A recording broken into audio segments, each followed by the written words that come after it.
Hello. Good morning, everyone. I'm so sorry for this inordinate delay. Anyways, next 8 classes, I think it will take 8 classes, we will discuss topics of ancient history.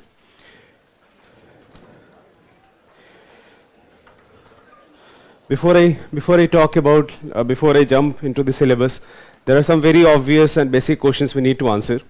So the first is the relevance of this topic for examination.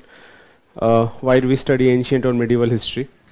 So what I have realized is, looking at past 10 years question, is that if you add all the topics of history and culture, that includes ancient, medieval, modern and art and culture, then UPSC asks about 20 questions from all of these 4 topics combined together. Now they often give a lot of weightage to modern history without any doubt, and modern history also has a direct bearing on your main syllabus. So for example, you can expect about, let's say, 8 questions from modern history in prelims examination. Out of those 12, you can distribute this in the other 3 topics, ancient, medieval and art and culture. However, in last, especially साल का अगर आप paper देखोगे तो you'll realize that the number of questions from ancient and medieval are 10. So 5 questions from ancient and 5 questions from medieval, and 5 questions from modern also, and about 4 questions from art and culture. So, and last year also, similarly, there were 10 questions from ancient and medieval history. So I do feel that this topic has become relevant, although it does not mean that a trend has been set, because UPSC can always surprise you. There have been years जहाँ पे ancient medieval दोनों मिला के 5 question आए हैं, but इस साल जैसे 10 क्वेश्चन थे, पिछले साल भी 10 क्वेश्चन थे. So 10 question is a very very good weightage. 10 question अगर किसी भी टॉपिक से आ रहे हैं, so you should take those topics seriously. So for prelims examination, you can expect anything from 8 to 10 questions from these 2 topics, ancient and medieval history combined together. Okay. So that is the relevance of prelims. Regarding mains examination, history, ancient and medieval history is not mentioned anywhere in your syllabus directly. So for example, if you look at the paper 1 syllabus, the term is art and culture.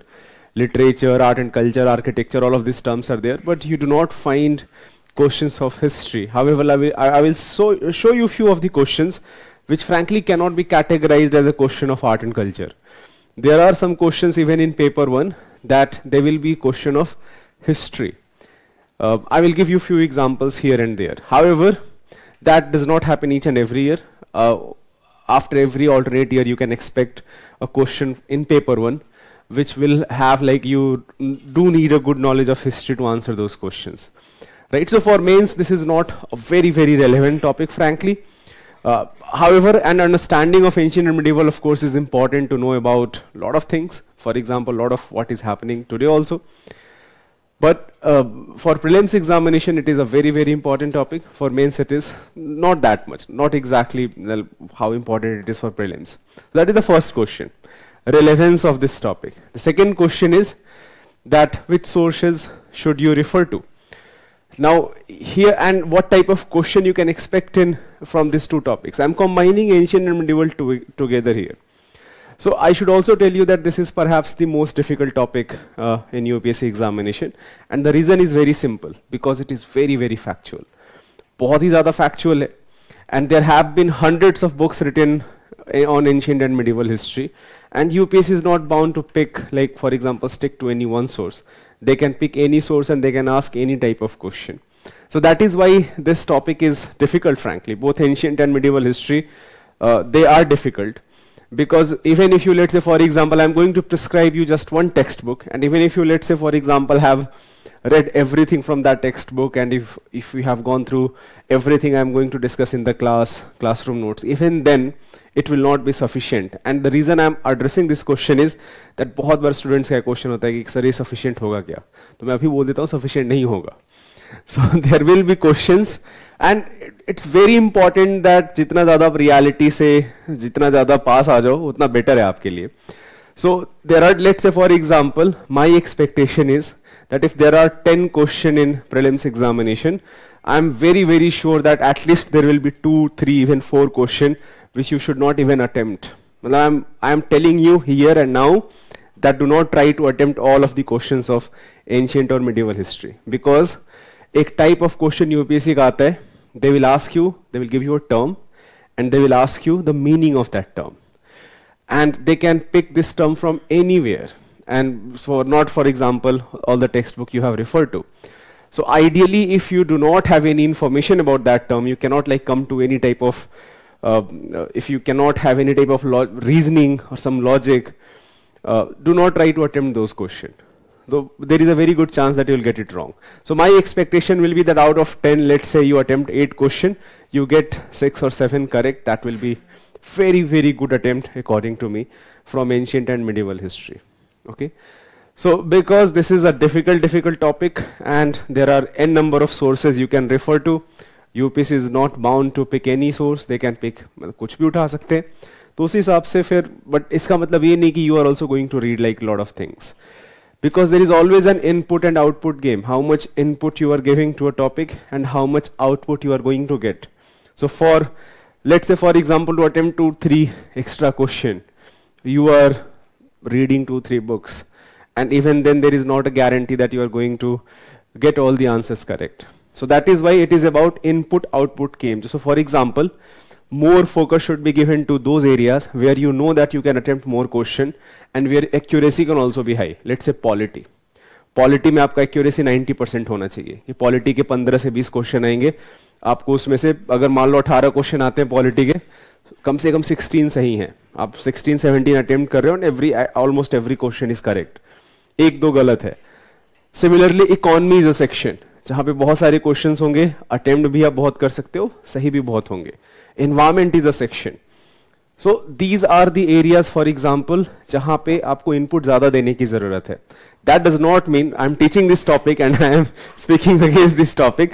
That does not mean that this is not important. So for me, ancient and medieval history is important because if there are sitter questions, if there are easy questions and medium level question, that you should attempt. जो difficult question है, term वाले question है, उसको लेके bother होने की कोई जरूरत नहीं है, परेशान होने की कोई जरूरत नहीं कि एक दो क्वेश्चन अगर नहीं हो रहा है, that is totally fine.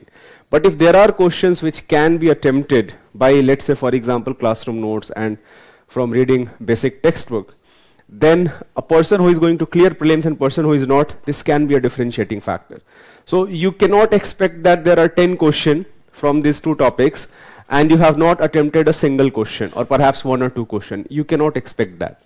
So you have to attempt 60%, 70% of the question from these two topics, and accordingly you can also hope for, let's say for example, an 80% accuracy in this section. For that, ancient and medieval are important. So it can be a differentiating factor if you clear prelims or if you do not clear prelims, right?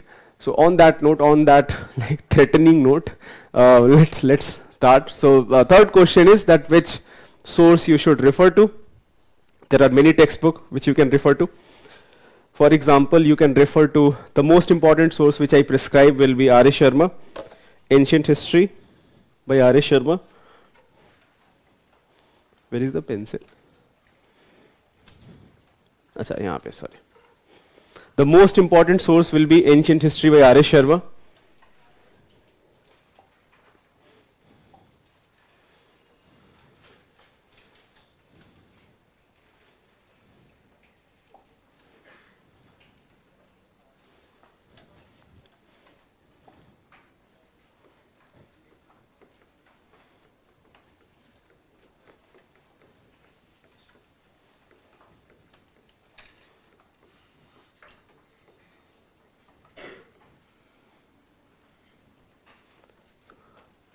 For me, this is the most important source. Now, this is also old NCERT.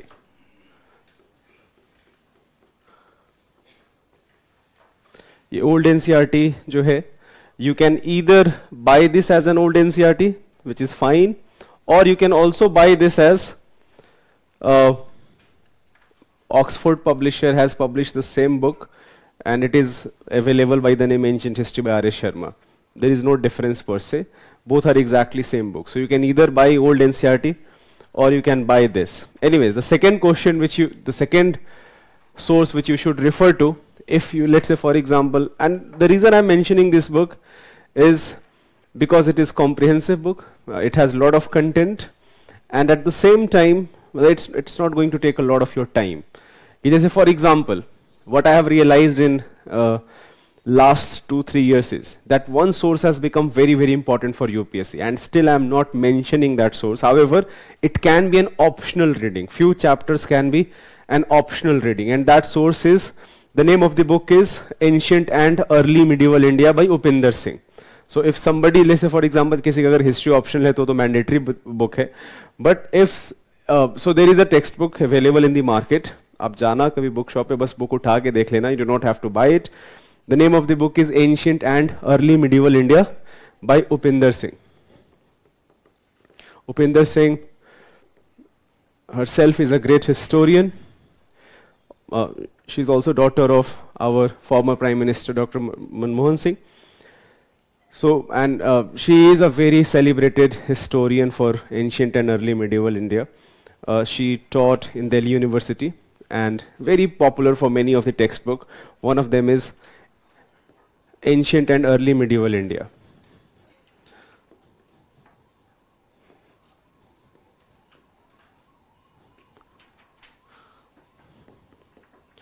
Now, I am not prescribing this textbook, and the reason is very simple. Because as I told you, ancient medieval से 8 से 10 question आएंगे. इसके लिए आप इतनी, it's a very comprehensive textbook. It is going to take a lot of time to read the entire textbook. If you have, then you can refer to some chapters, some selected chapter. For example, chapter on Mauryas, chapter on Guptas.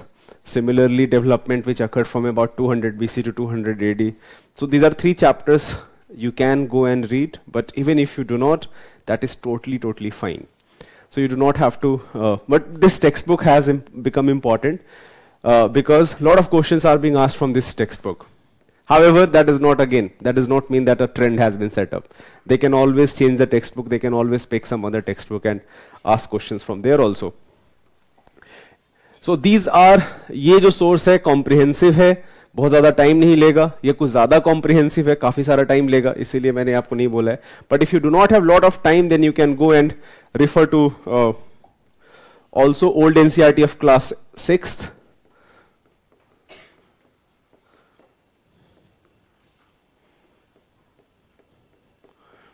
ये आप पढ़ सकते हो, और even you can read new NCERT. Now new NCERT of either class 6th. Class 6th का अगर जाओगे तो there is a book called Our Pasts 1. Or you can also refer to class 12, both in fact try to refer to both the textbook. Class 12 की book है एक, Themes in Indian History.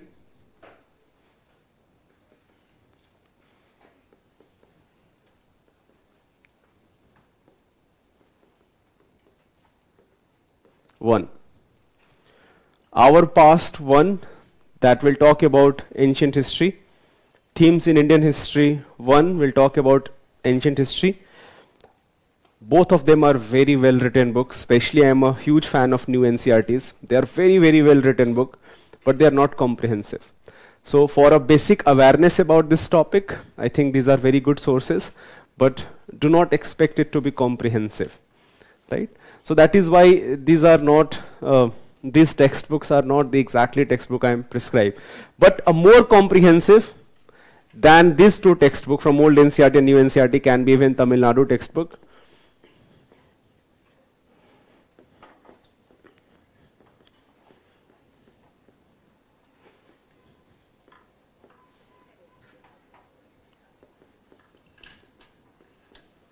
So it is definitely more comprehensive than old NCERT of class 6th or even new NCERT. Not as comprehensive as the R.S. Sharma book, but definitely it is also a very good textbook which you can refer to. So if I have to recommend, the best textbook you should go is read by R.S. Sharma, read that book. The second source I will recommend is, let's say for example you feel that even R.S. Sharma is very bulky for you, very huge for you, then you can go and refer to Tamil Nadu board textbook. I think that is a very well written textbook. Not as comprehensive as the earlier 2 sources, but definitely a very good textbook. So these are the sources which you need to refer to. Okay, so now that we have discussed these three important questions, the relevance of the topic, the source, right? Now let's start with the topic itself. Sorry?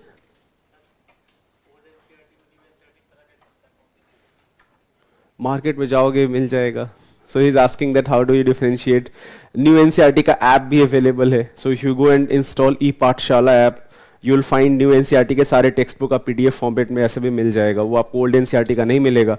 But in any case, go and all the shops they know कि old NCERT कौन सी है, new NCERT कौन सी है. So just go and ask them कि old NCERT चाहिए class 6 की, they will tell you. Okay. Old NCERT has been written by Romila Thapar. New NCERT के कोई एक author नहीं है per se. New NCERT our past करके available है, right? So old NCERT will be Ancient India by Romila Thapar.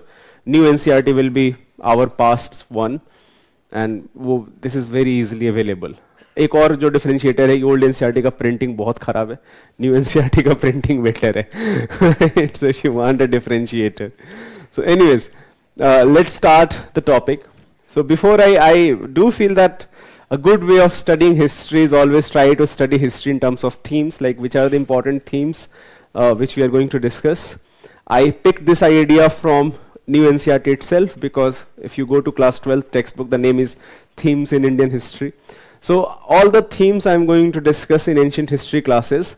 So in today's class, for example, the first theme I will be discussing is, I will give you a brief outline of all of the topics I'm going to discuss in these classes. So the first theme I'm going to discuss will be what we call prehistoric period.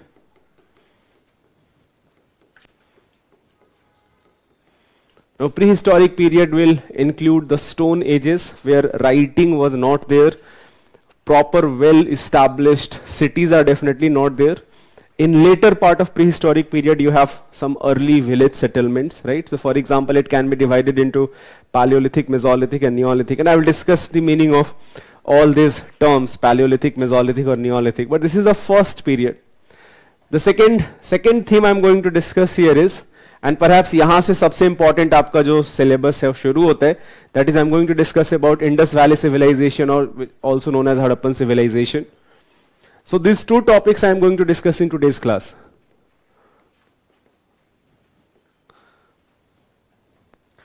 Indus Valley Civilization. The third theme I am going to discuss here is that with decline of Indus Valley Civilization, there is a gap here, but Aryans came to Indian subcontinent, and जो पूरा Aryan period है, that can be divided into early Vedic and later Vedic phase.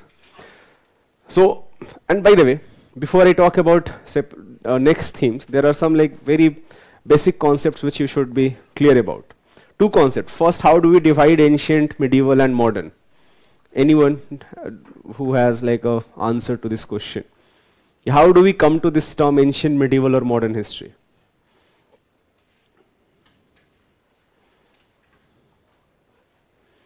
So it was actually started by Britishers. When Britishers came to India, and they were very much again interested about historiography of Indian subcontinent. So they initially divided the period of history, because by the way, this classification was already popular in Europe, that ancient Europe, medieval Europe and modern Europe. However, the same ancient, medieval, modern, exactly same timeline, same properties of course cannot be applied here. So what they devised is that they devised it in terms of Hindu period, Muslim period and British period. Now this is of course not a very good classification because of many number of reasons. The first reason is of course it has a lot of communal element here, that you're trying to divide this on the basis of religion. But if that is the basis, then why not Christian period? So Hindu, Muslim, Christian period kar do. That was the first criticism. The second criticism is that just by using the religion of ruling class, how can you categorize one entire period to be ancient or medieval? Let's say for example ancient India की जब हम बात करते हैं, तो even in ancient India you have Buddhism and Jainism which were very prevalent at one point of time, right? So you cannot say Hindu period per se. Similarly, even in medieval India, when Delhi Sultanate was ruling, there were many regional kingdoms who were actually Hindu kingdoms. So you cannot say Muslim period also. And जो पूरा Christian period है, फिर आपने Christian word भी नहीं use कर रखा है. So there was a lot of criticism against this division of ancient, medieval and modern based on Hindu, Muslim or British. So in fact many Indian historians and some British historians also changed the classification, and the classification now emerged not only on the basis of political developments which occurred in the ancient and medieval time, but also social and economic development. Just for example, we try to understand when we discuss ancient history that in initial phases a lot of focus is on coming of emergence of an empire, that how India became one political entity, let's say for example during the reign of Chandragupta Maurya or even during the time of Samudragupta, right? And later we find out that such type of political entity, so it took thousands of years for first political entity, the entire India ruled by one political entity, that was by Mauryas, right? And again Samudragupta also ruled on a much larger territory, not exactly as large as Mauryas, but he did rule a much larger territory. But after that we do find that there are no any major political power which included entire subcontinent as part of their territory. And so that is a political decline, but it also led to many economic and social decline. For example, the type of control centralized kingdoms had then on their kingdoms, the type of economic activity, population explosion, all of those things also changed from ancient to medieval period. So political factors are not the only factors. We also have to include economic and social factor when we are trying to divide this time period into three phases. In fact, many historians now categorize ancient history till about 6th or 7th century. Especially Harshvardhan can be, जो पूरा reign of Harshvardhan है, that can actually mark the beginning of end of ancient history. So it is not 1 year जहाँ पे हमने एक बार बोल दिया कि okay this year ancient history ends. It cannot be 1 year, but it can be perhaps a century. For example, 6th century or 7th century जो पूरा phase है, that marks the end of ancient history. And from 7th century to 12th century, we use what we call early medieval India. Now early medieval India saw emergence of many regional kingdoms. It saw emergence of various types of economic activities, and many social developments also occurred at this period of time, which even today are very, very relevant. And the late medieval India hai, that starts with advent of Islam into India. The first Delhi Sultan, even before Delhi Sultanate, in fact, Ghazni attacked India, then Gauri attacked India, and finally Delhi Sultanate was established. Right? So that part जो है 12th century to 18th century we discuss is as part of late medieval India or simply medieval India. Okay, and finally the death of Aurangzeb, where after that Mughals started declining, and it led to emergence of many regional kingdoms, first Marathas of course, and later of course with the advent of Europeans and Britishers became the most important power. That period is known as modern history. So this classification is the most accepted classification used by historians. Okay. So anyways, second theme will be Indus Valley Civilization. The third theme is going to be Vedic Age. And Vedic Age can be divided again into two periods. Early Vedic Age and later Vedic Age. What are the differences? We will discuss that as we go ahead. The fourth theme which we are going to discuss here will be, if you want to write down, I'm not going to dictate these things. If you want to write down, I will dictate a lot of things. But if you feel that something is important, should be written down, and if I'm not dictating, do that on your own. So the next theme which I'm going to discuss will be emergence of Mahajanpads, जो पूरा Mahajanpad age है. And especially rise of Magad. Now Magad is what modern day Bihar is, and especially the center of Magad was Patliputra, which what modern Patna is. So Mahajanpads, emergence of 16 Mahajanpads, these are kingdoms which emerged in ancient times, and out of all those Mahajanpads, Magad became the most powerful. The next theme I'm going to take a little detour here, and I will discuss the first set of invasions which occurred in ancient period. So that will be Persian and Greek invasion.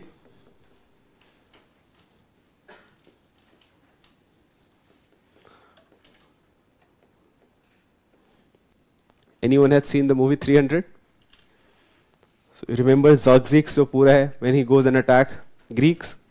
So 300 movie is quite good, but historically it's a very fraud movie. So historically it's a very stupid movie, frankly. But of course, as a cinematography, as a story, it's quite a good movie. So it is a movie. It is a work of fiction. Anyways, the villain in the movie 300, Xerxes, his father was Darius, and Darius had attacked India, and he had occupied northwest frontier, what modern day Pakistan or jo pura Sindh region hai. So that actually at one point of time was part of Persian territory. And later, of course, Alexander attacks, and he did defeat Porus. However, he did not enter into mainland of India, right? So that is the next theme I'm going to discuss. And theme 6 will be, which will be again very, very important, a proper dedicated discussion on the Mauryan Empire.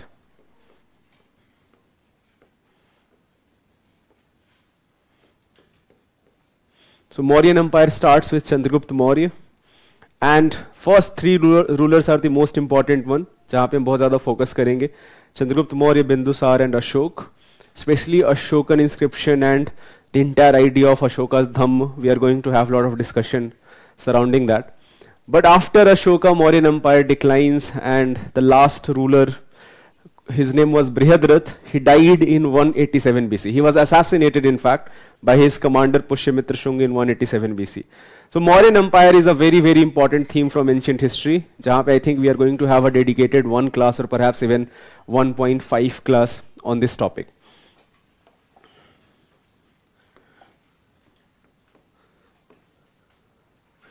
So the next theme which we are going to discuss is that, so all of the discussion till now mainly includes what is happening in northwest frontier, so from the region of Pakistan. By the way, when I am discussing ancient and medieval history, I have to include entire subcontinent. I cannot just talk about the mainland India, what today is. We also have to talk about what developments occurred in the northwest frontier of India, especially in Pakistan and Afghanistan, right? So I'm going to use the word subcontinent a lot. Subcontinent has a very important, in fact, अच्छा, by the way, ये पिछले साल UPSC ने mains में question पूछा था, that why do we use the term Indian subcontinent? Why ये Indian subcontinent का significance क्या है? ये term हम use क्यों करते हैं?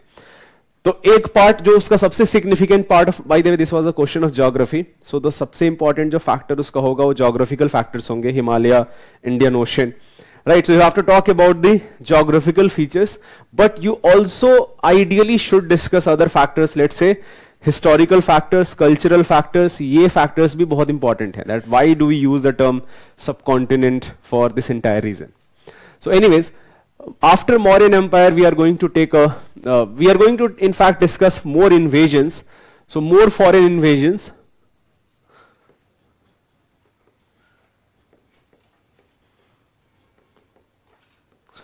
More foreign invasions, especially 4 set of invasion occurred at this point of time. First by Greeks. Greeks had settled into the region of Sindh, Gandhar, and they attacked India.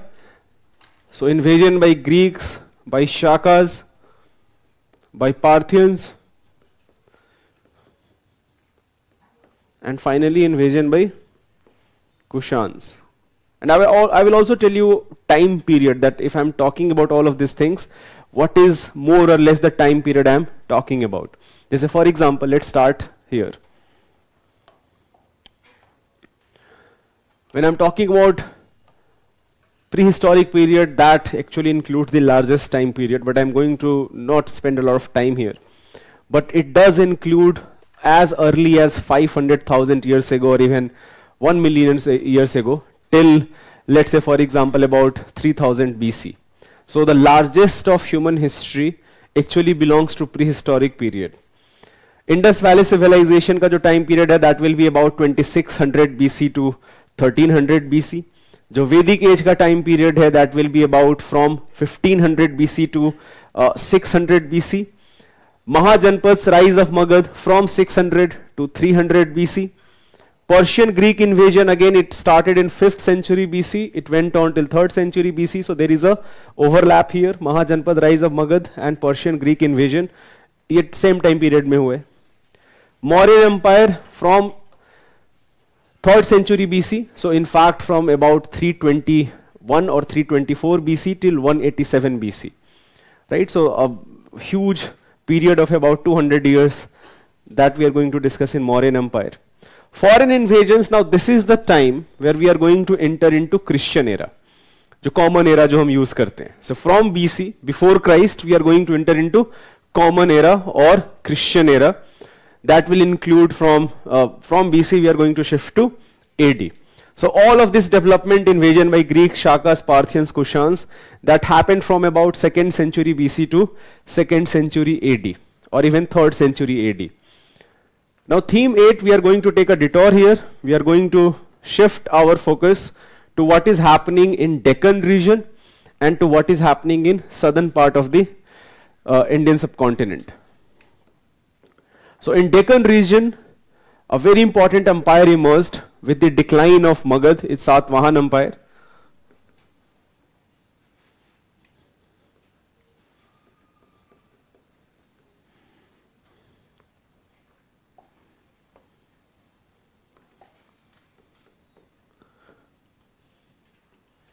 And theme 9, I'm going to talk about what is happening in the southernmost part of the country. So the next theme which we are going to discuss will be Sangam Age.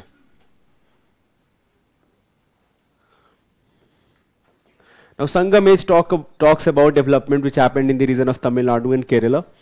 And 3 important kingdoms we are going to discuss here, Cholas, Cheras and Pandyas. The reason it is called Sangam Age because यहाँ पे जो सबसे important source है वो Sangam literature है. So that also includes about 3rd century BC to 3rd century AD. So a period of 600 years we are going to cover here. Right? And theme 10, which is again a very, very important theme, will be we are going to talk about with the decline of Kushanas and with the decline of even in southern India you have decline of Cholas, Cheras and Pandyas. A very powerful, Magad again became very powerful under Guptas.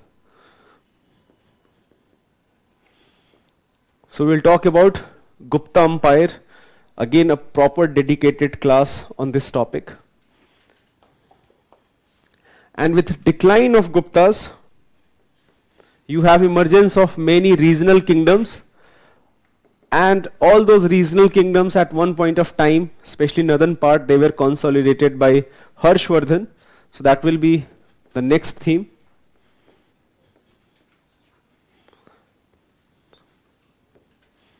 Now Harshvardhan died in 647 AD.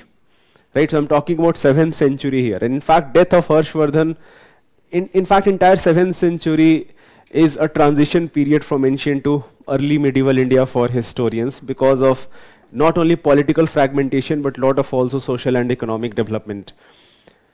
Theme 10 we are going to discuss about emergence of many other, theme 11 we are going to discuss about emergence of many other regional kingdoms. For example, we are going to talk about in south a very powerful empire emerged is Pallavas.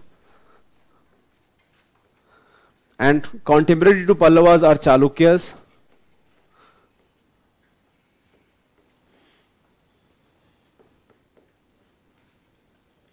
Theme 12. Acha, sorry. Thank you.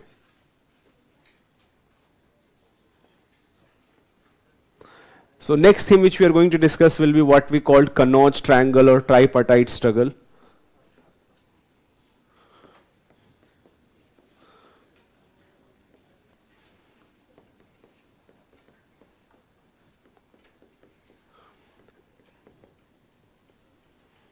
Kannauj became very important center, and 3 kingdoms here fought for more than 150 years to occupy Kannauj. These are Palas, Pratihars, and Rashtrakutas.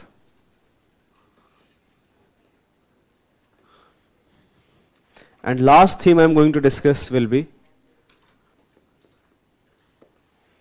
Imperial Cholas.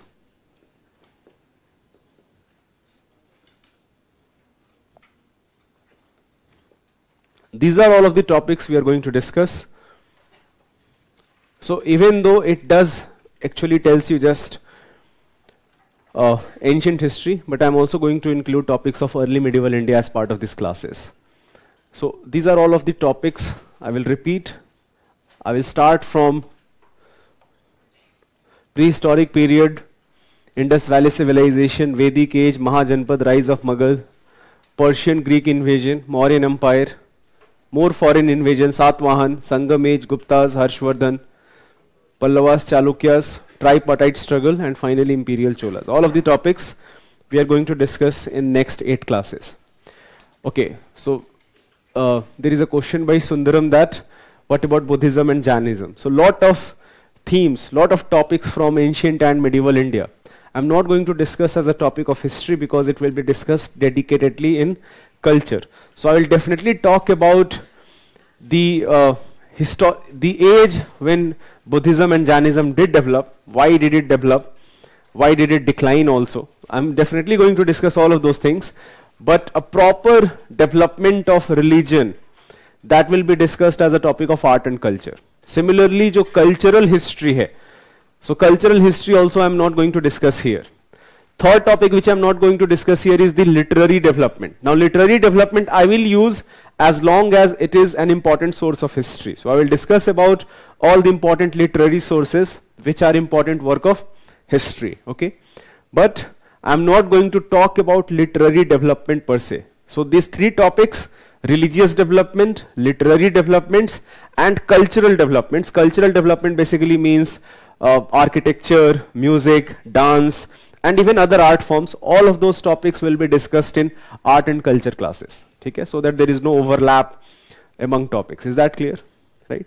So on that note, next topic, next thing which should be very, very clear, and I'm very sure it is very clear to all of you, but just to revise, that how do we study history?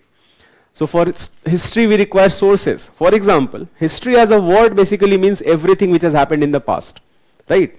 History, when let's say for example, if I have to define the meaning of word history, it means everything which has happened in the past. But can we know everything?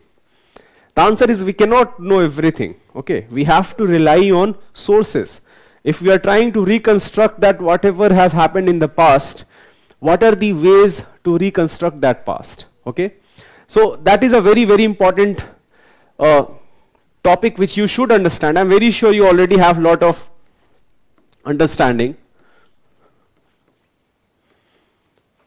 So I'm not going to dictate, but you should definitely write as I am going to write on the whiteboard.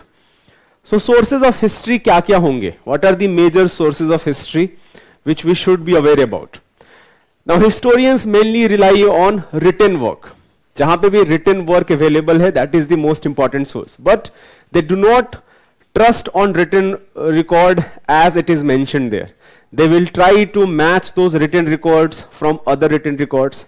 They will also try to match those written records from archaeological sources. So archaeology is again a very, very important source. So the very first source of history will be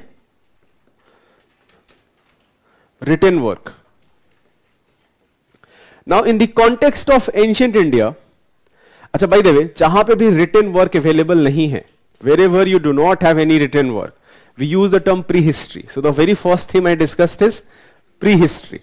So when you do not have written work available, your main source is archaeology only, then you use the term prehistory. Now there is another term which you should know here is, and I'm going to talk about this term here, is called proto-history. So I'm going to divide prehistory period, proto-history period, and then of course historical period.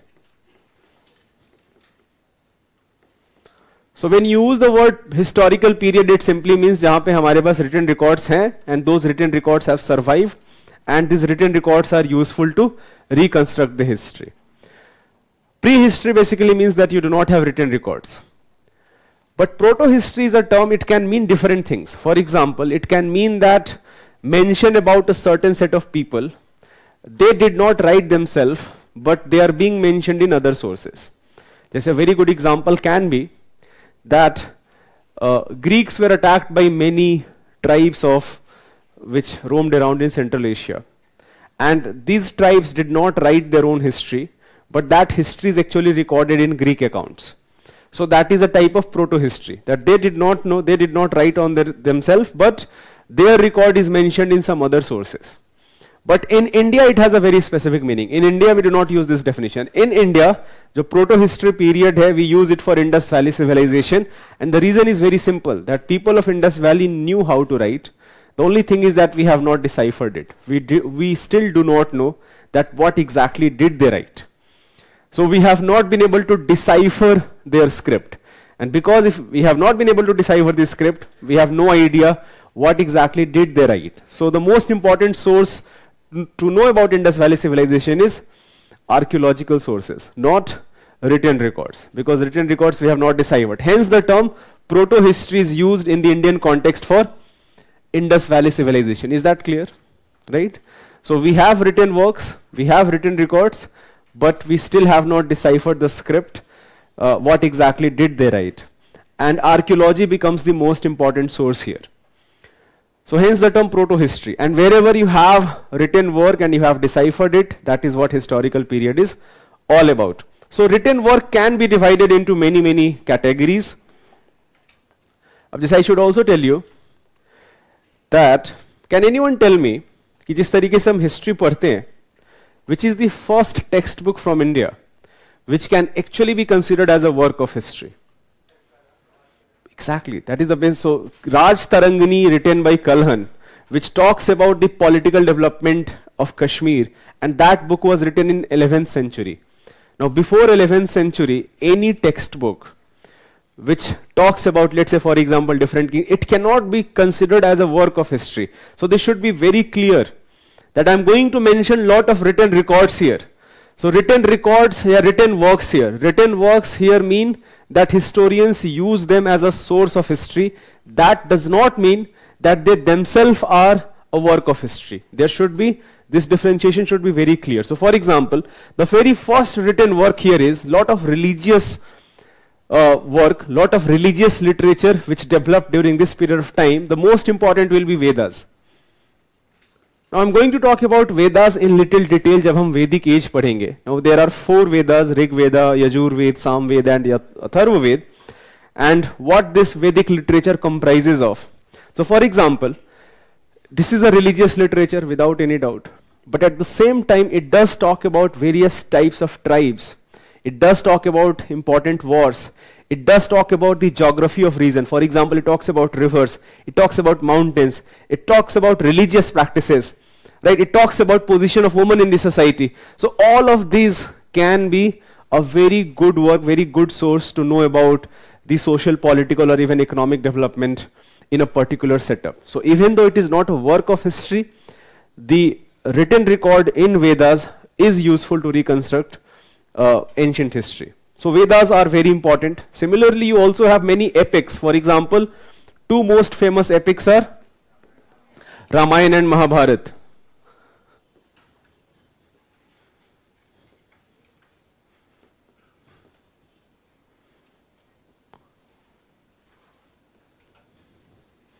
Now Ramayana and Mahabharata, again, these are religious literatures.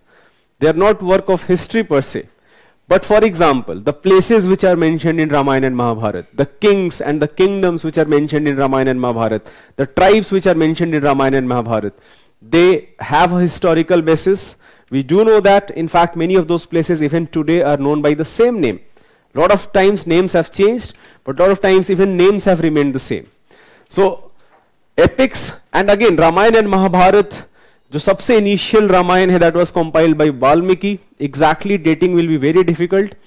Maybe it was compiled in, let's say, 6th century BC for the first time, even though it may have been part of very famous prose literature for many years, but on written record, on written work, it may have been compiled around 6th, 5th century BC. This is also very important. Similarly, Vedas. Vedas were part of let's say for example, जो पूरा Vedic literature है, how it was propagated. It was propagated from mouth to mouth. That people will teach their to disciple, they are going to teach to their disciples and so on. For the first time it may have been compiled around 6th or 5th century BC, but जो Vedic canon of literature, especially Rig Veda, it may have existed even thousands of years before. Okay? We still, frankly, we have no way of knowing how old, but we definitely know that it was part of a very famous tradition where knowledge was propagated from mouth to mouth, not on written work, right? So ये एक major difference clear होना चाहिए. Similarly, you have many types. Even in Ramayana, you have lot of developments which occurred.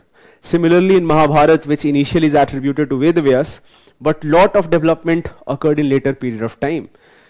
So, for example, in Valmiki Ramayana, Ram is a perfect person, but he is Maryada Purushottam, but he is not a god. But in, for example, let's say when Tulsidas writes Ramcharitmanas, during time when, in fact, Mughals were ruling India, Ram is incarnation of God. So by the way, this is not the first mention where Ram is incarnation of God. Ram as a god is even a much earlier literature. Ram has been portrayed as a god. But for Valmiki, he is Maryada Purushottam. So even in the development of Ramayana, you find that lot of things emerged in later period of time, which was not in the initial phases of time. And that actually tells you even how this developed. Historians can use this to understand what type of religious development is happening in the subcontinent region. Okay, so even epics are important sources of history. Even though themselves are not work of history, they can be used to reconstruct certain sections of certain parts of history. Similarly, you have a lot of Puranas, very, very important source.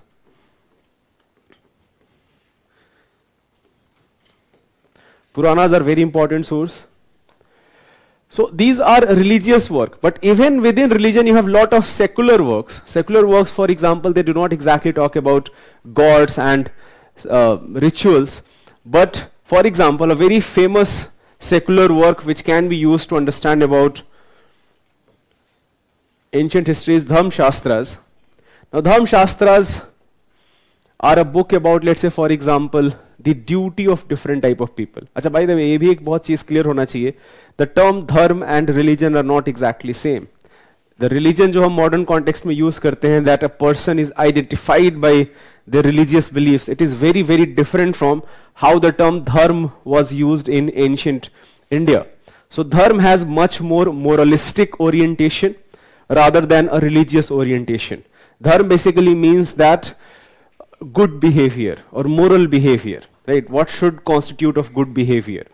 What an ideal person should be. These are the main elements of dharma rather than religion, which in fact is an important marker of identity. So Dharma Shastras, they are not exactly religious literature, they are secular literature. Secular literature in the sense that they do not talk about gods or rituals. They may talk about gods and rituals, but that is not the most important theme. Most important theme is कि moral obligations लोगों के क्या होने चाहिए, जो different section of society है उनके responsibilities क्या होने चाहिए. For example, it may talk about varna system in detail, that how people of different varnas should behave, people of different caste should behave. So to know about social history, religious history, Dharma Shastras are again a very, very important work, a very important source of history. So you get the idea that how we can use different written works to reconstruct history. Another very important work here will be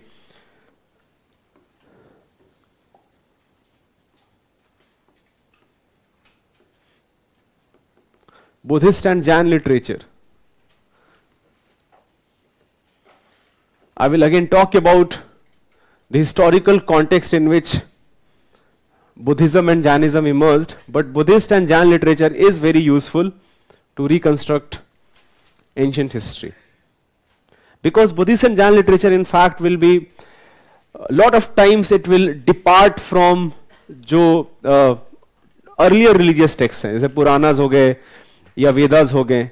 So they will not, in fact, lot of things which were very popular in the society, जो Buddhism and Jainism है, they were very critical of that.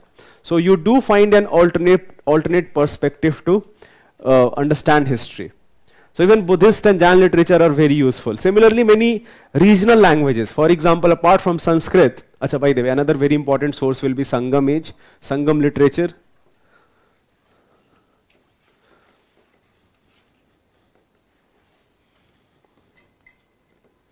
So Sangam literature was compiled in Tamil Nadu. As the legend goes, Sangam was basically an assembly of poets which occurred in the ancient South India. So work of first and second assembly, they have not survived, but work of third assembly, that has survived, and work of that third assembly is very, very useful to again understand about history of South India. That what is happening in before Christ age, about 304th century or 3rd century BC, and even till 3rd century or 4th century AD, what is happening in Tamil Nadu, Kerala, in southern part of the country. Sangam literature is a very, very important source. I will talk about Sangam literature in detail जब हम Sangam age discuss करेंगे, like what it comprises of, what are the main books, main works which you should aware about. So apart from all this, by the way, many regional languages, for example, you do find emergence of Kannada or Telugu, which occurred even in early medieval period. In fact, Kannada is a very old language. So जो first poems in Kannada hai, they of course emerged much later, but Kannada as a language perhaps was much earlier language. Same goes to Telugu also. So we do find some early literature or some early inscriptions written in these languages, regional languages. They are also very useful to reconstruct ancient history. But another very important source here is that many foreigners came to India.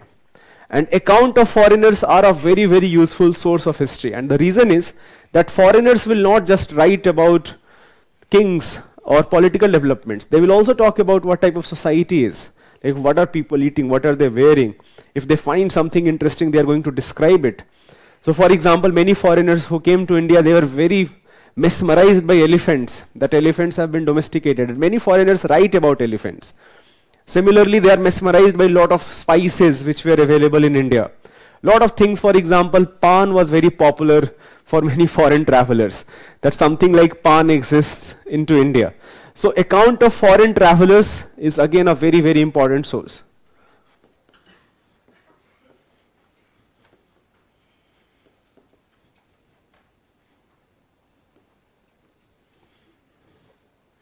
So we have, for example, the first major source is a person named Megasthenes, who was ambassador of Seleucus Nicator. Now Seleucus Nicator was one of the commanders of Alexander. Alexander, I am very sure, sabko pata hoga ki who was Alexander.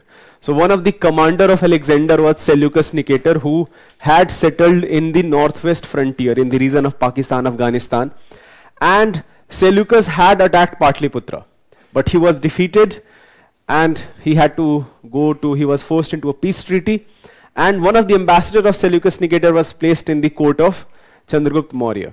So his name was Megasthenes, and Megasthenes writes a very famous book called Indica. So Indica jo hai, that talks about India in detail. He traveled extensively he did not only just settle into Patliputra, he in fact went as far as Kerala.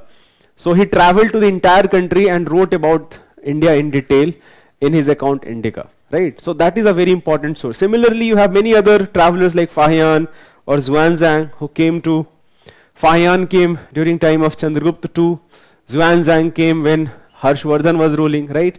Similarly, you have Al-Biruni who came to India in 10th or 11th century. So Al-Biruni, even though he came during early medieval period, but Al-Biruni found he stayed in India for about 17, 18 years. He learned Sanskrit, and he found many scriptures which have not survived today.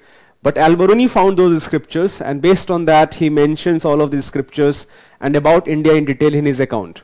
A very famous book called Kitab al-Hind. So that is again a very important source to know about ancient India. So account of foreign travelers. So these are some major written works. By the way, all of the topics which we are going to discuss, especially the major topics, I am going to talk about what are the major sources even in more detail. ये बिना sources को समझे हुए, that if I am talking about someone or any type of particular development, then what is the historical basis to that? So we are going to talk about details of all of these sources. For example, we will talk about Buddhist literature, क्या है exactly, or Jain literature क्या है. So we will definitely talk about the details of these sources before discussing some major topics. So anyways, written work is a very, very important source. The second major source is archaeology.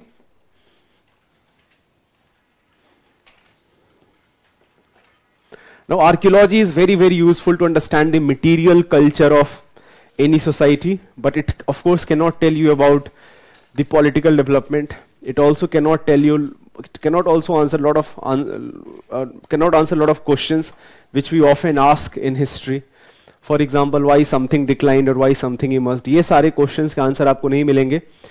जहाँ पे written work नहीं है, there archaeology is the most important source, of course, without any doubt. But even where written works are available, archaeology is a very useful source because often historians will try to find the justification mentioned in the written work. Let's say, for example, in a work, an ancient city has been described with large fortifications. So if you actually find remnant of those fortifications by archaeological sources, then you can come to a conclusion that whatever is mentioned there was actually correct. Right? So archaeology is a very, very important source. However, at some point of time, there are often departures from the written work, what written works are mentioning and what archaeology is actually telling you. And historians, that becomes very again headache for historians, that how do you reconcile these two things together? Because historians often rely on written work a lot. And there is a very good chance that written work जो है वो बहुत correct नहीं होगा. तो ये जो है reconcile करना बहुत मुश्किल होता है. But thankfully ancient work has been, it's a development which has occurred for last more than 100 years. So lot of conflicting questions, they have been answered by historians. So archaeology is a very, very important source. Another very important source is epigraphy.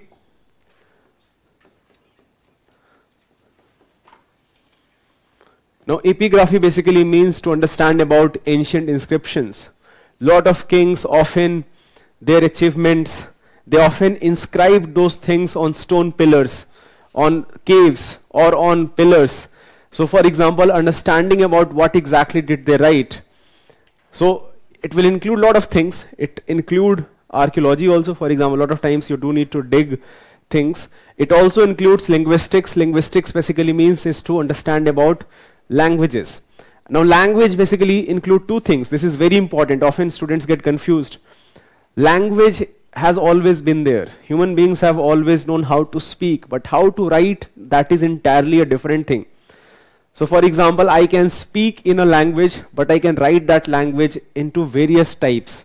And the method which I use and the rules and regulations I follow to write, that is what script is.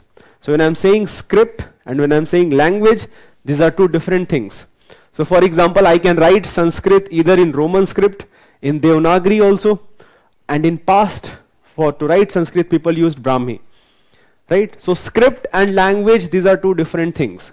In today's time, we are using Devanagari script or Roman script, right? But language, you can write same language into different script. So ये जो difference है script और language का बहुत clear होना चाहिए.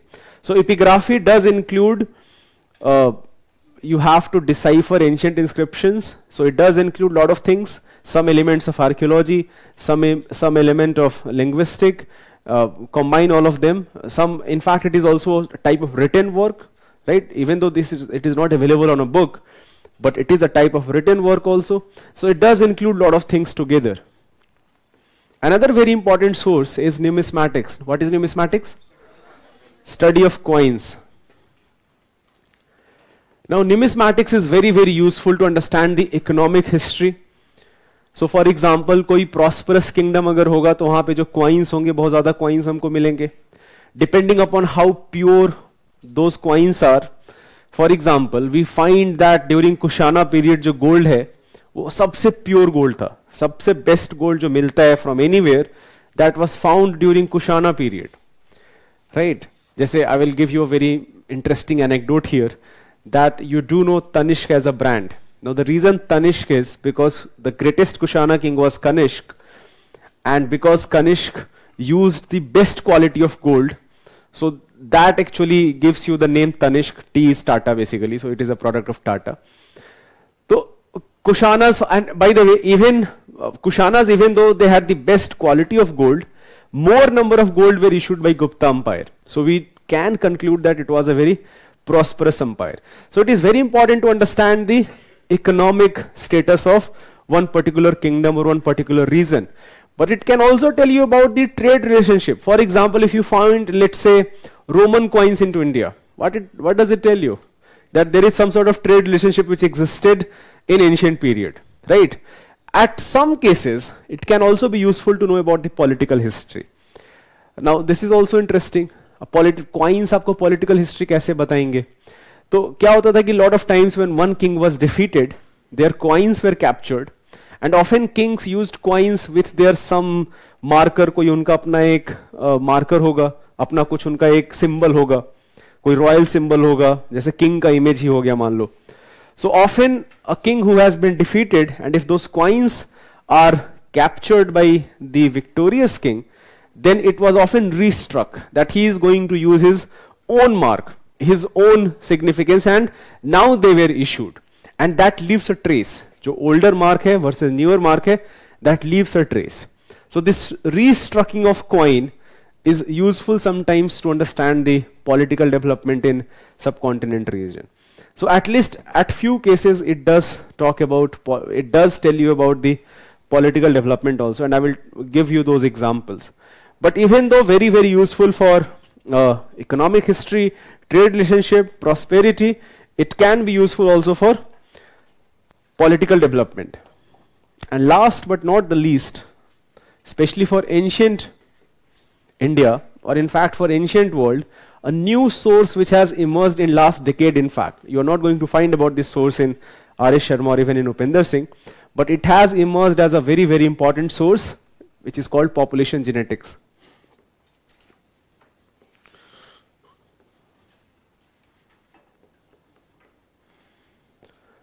Now what population genetics? Population genetics is basically a branch of genetics. Genetics in itself is a branch of biology.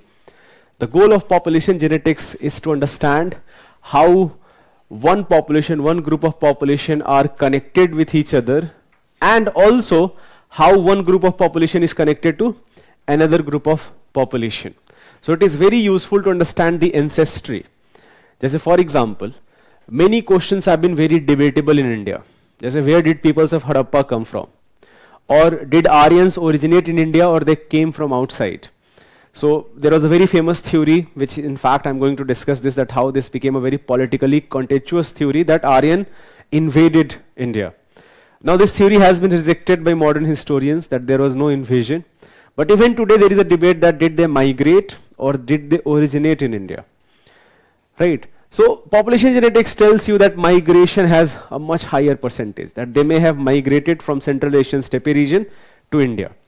And we can actually understand the migration pattern, that from where they originated and where they actually went, using population genetics. So it has been a very, very powerful idea, very useful idea, and frankly, because it has a scientific basis to it, it is not based on historians' personal opinion or where your personal ideology lies. It is very useful. Just for example, I was actually reading that जो पूरा caste marriage है, कि within caste जो marriage होगा, that emerged, in fact जो geneticists हैं, they have been able to answer that question, that when does that start in India? It starts in about 1st century AD. So even though, so for example, you may think that with coming of Aryans, ये जो पूरा caste है और caste marriages हैं, that will be popular, but Aryans came to India in 1500 BC, and more than 1000 years later, in 1st century AD, you have this caste marriage which becomes very prevalent. So even such type of questions have been answered using population genetics. So a very, very important source to study history. Okay? Chalo, so these are the major sources. I'm going to talk about, as we discuss more and more topics, I'm going to further elaborate on these sources, that how they are useful, and for prelims or mains examination, what are the important things which you should remember. So the very first topic I'm going to start is, give the heading prehistoric period. Hanji. What about? So manuscripts जो है वो written records का ही part है. So जो भी ancient work जो survive होता है, for example, जो Vedas का जो original form है, whatever has survived, that has survived in the form of manuscripts. So that is in fact a very important part of written work. Right? Hanji. So Manusmriti will be type of, for example, जो बहुत सारा जो secular literature है, so not exactly part of Dharma Shastras, but lot of secular literature which talks about, let's say, the social, how society should be organized. So that will be part of social secular literature. So जो धर्म शास्त्र जो मैंने यहाँ पे लिखा है, इसी में further I can use Manusmriti. Right, so many other works. So these are all written works which can be useful to understand about ancient history. Anyways, Hanji. What are the sources of? Okay, okay, that's a very good question. आपका history optional है? तो फिर अगर history optional है तो there is a very good text book called early Indians written by Tony Joseph. You can read that. जिसका नहीं है उसको पढ़ने की जरूरत नहीं है अभी. आप एग्जाम क्लियर हो जाए उसके बाद पढ़ना. बहुत ही अच्छी किताब है. I think one should definitely study that book. But if you have history as an optional you can refer to early Indians written by Tony Joseph. That a very very beautiful written book. Before I start the topic, one thing which should be very clear, that I often ask this question, that why should we study history? Why do we study history? And I'm going to ask this question from this batch also. Why should we study history? And don't give me answer कि UPSC में syllabus में है. मतलब हाँ ठीक है, I know that कि आपके UPSC syllabus में. हाँ जी. To know about? To know about our past mistakes. We can learn from history. The main point is that we can learn from history, right? Just for example, there is a very famous quote by George Bernard Shaw that history does not repeat itself, but it does rhyme. You'll find that there are elements which are very similar throughout the history. So I think that is a very valid point, that we try to understand the mistakes of our past. What can be other reasons? To understand, I think that in itself is quite interesting, right? That curiosity in itself for me is a very important reason that we should study history. That how our ancestors survived. For example, we take a lot of things for granted. जैसे for example, we do not bother about that we are going to get our next meal. हमको मिल जाएगा. हमको पता है कि we are going to get our next meal. But think about our ancestors who lived thousands of years ago and they did not know if they are going to get their next meal or not. So how they lot of things we take for granted, but how people survived in the past and how in fact that survival. So for example, we do know that initially people were hunter-gatherers, and from hunting gathering you have these large empires, and now you have this entire democratic setup and all of those things which we have now, technological developments, which we take a lot of those things granted. But how that evolution occurred, I think curiosity in itself is very, very important to understand history. And it actually tells you empathy. It teaches you empathy, that you try to empathize with things. You do not take things for granted. You try to understand the problems of different section of people. And you also try to understand that you are privileged. You are living in the best period of history. Remember that. No matter how difficult your life seem, कि life बहुत tough है, बहुत दुनिया खराब है, जो भी है, बिलीव मी, आपके पेरेंट्स, जैसे हमेशा ही होता है कि आप किसी से बात करोगे, आप ओल्डर लोगों से, तो बोलेंगे कि बड़ा अच्छा था हमारा period. Like often people reminisce their golden period, and the reason is very simple. We often try to remember the good things, we forget bad things. But believe me, we are living in the best period of history, because in past there was a chance that you are not going to get your next meal. If you are suffering from a smaller infection, you are going to die. But कोई और बीच में solution भी नहीं है, because there is no medicine available also. So history also tells you a lot of empathy. अच्छा, before I start this topic, one thing I should be very, very clear, that I do know that all of us have some fair understanding of history, because how we, even in our households, lot of historical discussions may have occurred by our parents. In your schools also, teachers may have taught you history. So there are a lot of biases which we inculcate as we grow up. So for example, we try to एक बड़ा famous एक psychology में एक term होता है जिसको हम बोलते हैं confirmation bias. Now confirmation bias basically means is that you try to pick data based on your beliefs. जैसे I believe in something, and based on that belief, आपको जो डेटा आपके बिलीफ को फर्दर स्ट्रेंथन करता है, you are going to pick that data and you are going to reject other data जो आपके belief को स्ट्रेंथन नहीं करता. This is very, for example, let's say I believe in death penalty and I will give you two studies. एक study बोलता है कि death penalty से क्राइम कम होता है, और एक स्टडी बोलता है कि डेथ पेनाल्टी से क्राइम पे कोई फर्क नहीं पड़ता. I am going to rely on the first study if I believe in death penalty. So that is a typical case of confirmation bias. But overcoming, and by the way, bias सबके अंदर होता है, इसमें कोई, and इसको recognise करना बहुत important है, that we all have our biases because of our socialization, because of our upbringing. But being aware about those biases is very, very important, that you have those biases. So history also teaches you critical thinking, that history is not going to include things which you think how things should have evolved. So for example, historians, I do know that historians also have their biases. They are going to look at things from a certain perspective. You may not agree with those biases, and that is totally fine. But be critical about it, that why you do not agree with those biases, why you do not agree with that particular assertion. But that should not mean that without actually looking at the arguments, you have outrightly rejected the idea, right? So this is also very, very important, that history teaches you critical thinking, okay?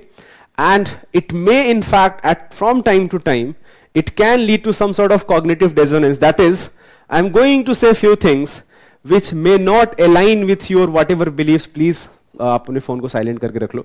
Which may not align with all the belief system you have grown up to. And there will be a lot of things, I will be saying things like that. And you basically have to understand that there is a basis to it. That if I'm saying something, there is a basis to it. Okay? So a lot of things, it may become, in fact, history can be an emotive issue. It does generate a lot of emotions. It can generate a lot of emotions, but we are here to learn. We are here to broaden our horizon. We do not have to, let's say, for example, think in terms of very contracted point of view. We have to, and that is again, I have that last point, that it does broaden your horizon. So on all that note, give this heading, prehistoric period.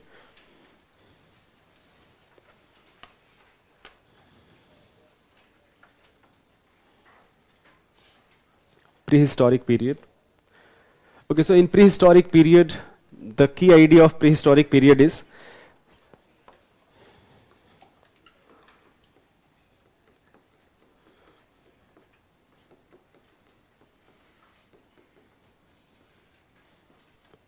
prehistoric period basically means that you do not have written records. Archaeology is the most important source.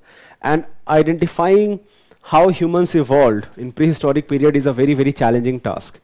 And for that, we do use a lot of tools. Archaeology is, of course, an important tool, but we also use geography as a very important tool. For example, we try to understand the climate of the past.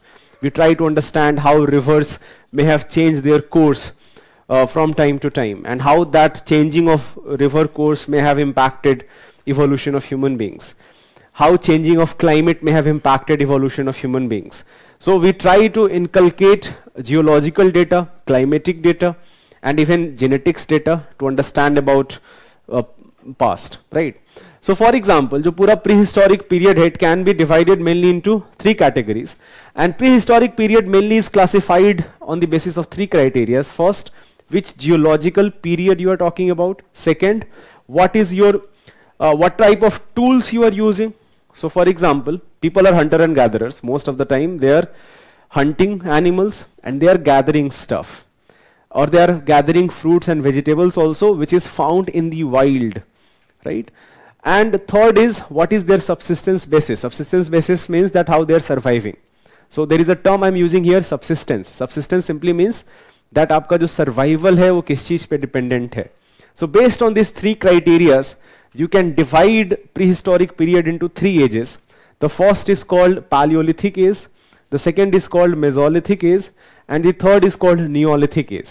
So in Paleolithic age, you have lithic, by the way, means tools. Paleo means old.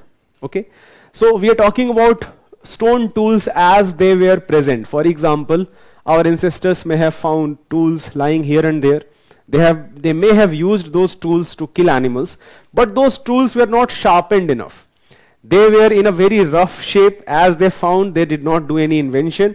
They did not do any modification there, but they did use those tools for hunting and gathering, right? So lithic means stone. We do not have any evidence of agriculture at this period of time. We also do not have evidence of domestication of animals at this period of time. Human beings mainly lived either in caves. Caves, in fact, is the most because caves provided you shelter. They stayed from one place. They did not, in fact, settle at one particular location. They keep shifting from one location to another location in the hunt of food. They often preferred to live near the river because river is a natural water source, and also it can be useful for transportation, right? So all of these things are important elements of Paleolithic phase, the first prehistoric period. And we find Paleolithic sites into India across the country. कि Palaeolithic sites जो है करीब करीब पूरे country में आपको Palaeolithic sites मिलते हैं. I am going to talk about some important regions जो आर्कियोलॉजिस्ट के लिए बहुत इंपॉर्टेंट है, but only in neolithic site and chalcolithic site आपको रीजंस याद रखने की जरूरत है. इन केस ऑफ पैलियोलिथिक तो बिल्कुल रीजन याद रखने की जरूरत नहीं है. मेसोलिथिक में there are some sites and I am going to highlight that what are those sites which are useful and why, what exactly should you remember from that. So that will start from Mesolithic. But write down few things here. We can classify the Indian Stone Age. Give the heading prehistoric period and write down. We can classify the Indian Stone Age. We can classify the Indian Stone Age in three ages. In three ages. On the basis of geological age, on the basis of geological age, stone tools, geological age,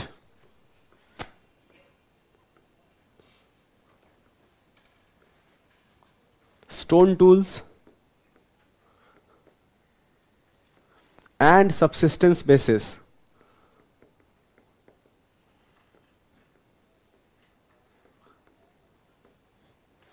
Subsistence, I will repeat, basically means survival basis. कि आपका survival basis क्या है? We can divide prehistoric period in three phases. We can divide prehistoric period in three phases. In three phases: Paleolithic, Mesolithic, and Neolithic.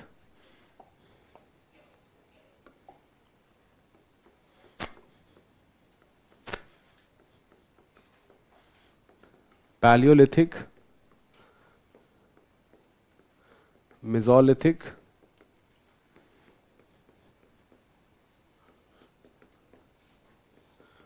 and Neolithic. Give the heading Paleolithic age. Paleolithic age.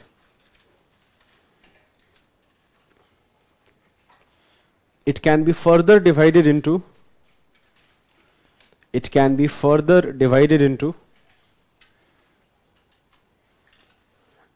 It can be further divided into Lower Paleolithic. It can be further divided into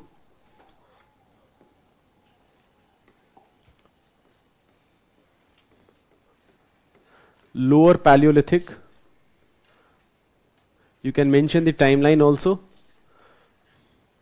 Depending upon आप क्या source पढ़ रहे हो, it can have different timelines, especially जो starting period है, that can be different. End period it's same. So starting period can be as early as 2 million years ago, and it will end at 100,000 BC. So it in fact covers the largest period of human history. So Lower Paleolithic. Middle Paleolithic will be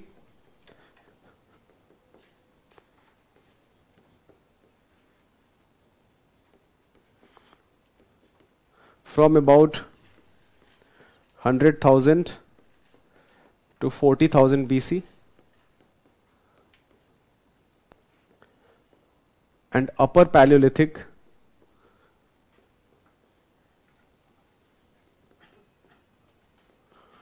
is about from 40,000 to 10,000 BC.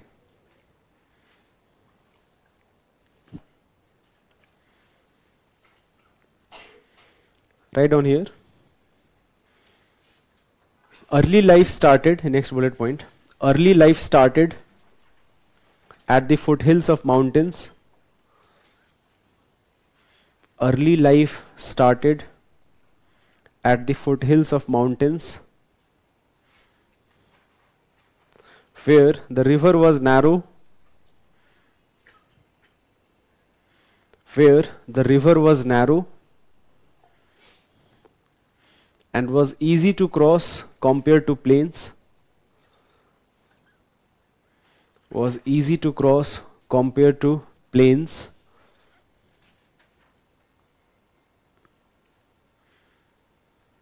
Rivers also provided a steady source of water, easy to cross compared to plains. Rivers also provided steady source of water,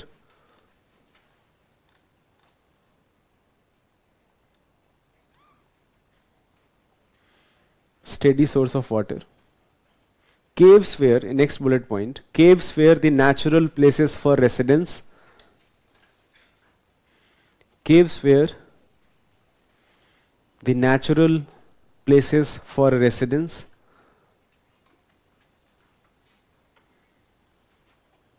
Residence. The man survived on hunting animals.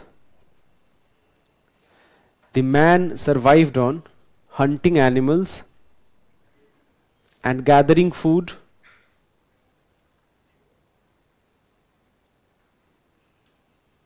The man survived on hunting animals and gathering foods. Different varieties of stone tools were used. Different varieties of stone tools were used.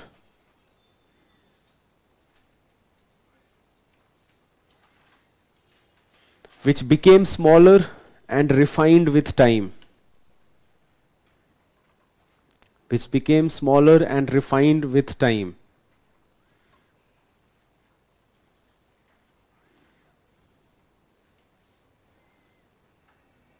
And एक last point लिख लेना. Which became smaller and refined with time. Just write down last point. We find Paleolithic locations across the country. We find Paleolithic locations across the country.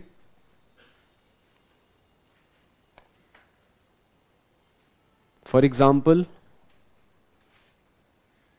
Sohan River Valley in Punjab. Sohan River Valley in Punjab.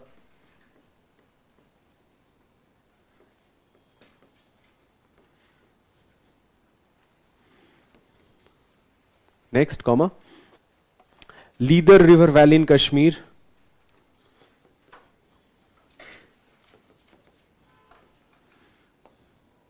Leader River Valley in Kashmir. Next. Nagaur district in Rajasthan. Nagaur in Rajasthan. Munger and Rajgir in Bihar. Munger and Rajgir in Bihar.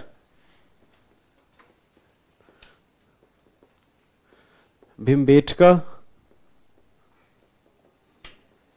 Munger and Rajgir.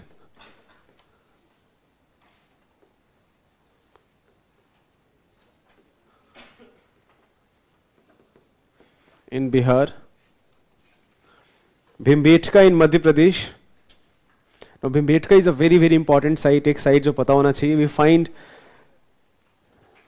Bhimbetka has a settlement even in Paleolithic age, in Mesolithic age, and even in Neolithic age we do find Bhimbetka settlement. So especially for Mesolithic age, Bhimbetka is very very important. Right. So this is perhaps one site which you should be aware about. Kurnool and Chittoor in Andhra Pradesh. Kurnool and Chittoor in Andhra Pradesh. Chittoor, Kurnool and Chittoor in Andhra Pradesh.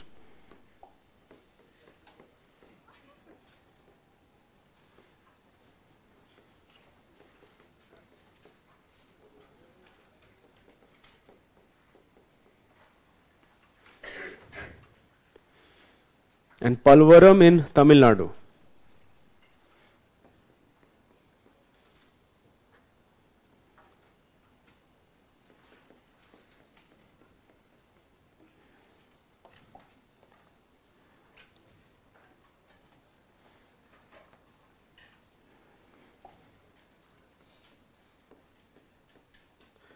Give the heading Mesolithic Age.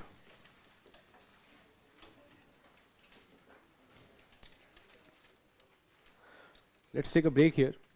After the break, we will talk about Mesolithic, Neolithic. But जो major topic आज के class का होगा वो Indus Valley Civilization ही होगा.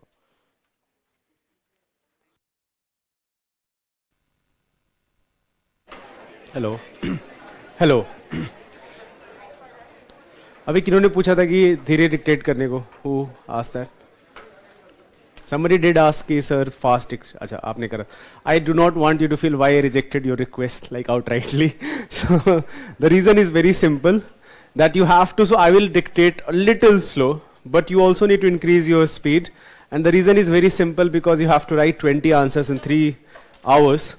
So for example, if you go and see the mains paper, you have the first 10 questions of 10 marks and next 10 question of 15 marks. So you get basically 6 minutes to write 150 words for one question and 9 minutes to write 250 words for next जो 15 marks से question है. And इसमें सोचना भी है आपको उसी में. So you have to think, you have to like understand, you have to make up a structure and then you have to start writing. Okay. So you need to increase your writing speed also. However, initially, as for example, as early as possible start writing answer, but initially do not bother about time limit frankly. आप आराम से शुरू के जो answer है time लेके लिखो. अगर 10 marks का क्वेश्चन है take 15 minutes, 15 marks का क्वेश्चन है take 20 minutes. So initially focus on the quality, but gradually you do need to focus upon like attempting more and more number of questions in limited amount of time. So I will dictate a little bit slow, but you also need to increase your writing speed a little bit, right? Anyways, so when I mentioned stone tools, just to give you a brief perspective, by the way, I was talking about the number of questions from ancient, modern and art and culture. जैसे इस बार देखो 2021 में there are 4 questions from ancient, 5 from medieval and 3 questions from art and culture, and there were 5 questions from modern history also. Similarly, last year there were 4 from ancient, 2 from medieval, 4 from art and culture.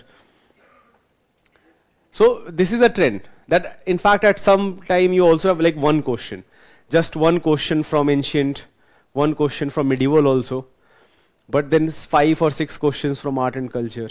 So they will keep increasing the weightage of one section of this syllabus, or but that doesn't mean कि जैसे मान लो अगर एक question ही आ रहा है तो इसका मतलब ये नहीं कि पढ़ेंगे ही नहीं हम, तो वो तो बिल्कुल लक वाली बात है कि एक क्वेश्चन आ गया. But what if there are 5-6 questions? जैसे I remember people do not study art and culture much because उससे पहले art and culture के 2 या 3 क्वेश्चन आते थे. I remember in 2014 paper suddenly there were I think 9 questions from art and culture, and that is a shock for. So try to prepare yourself for all type of shocks which UPSC can give you.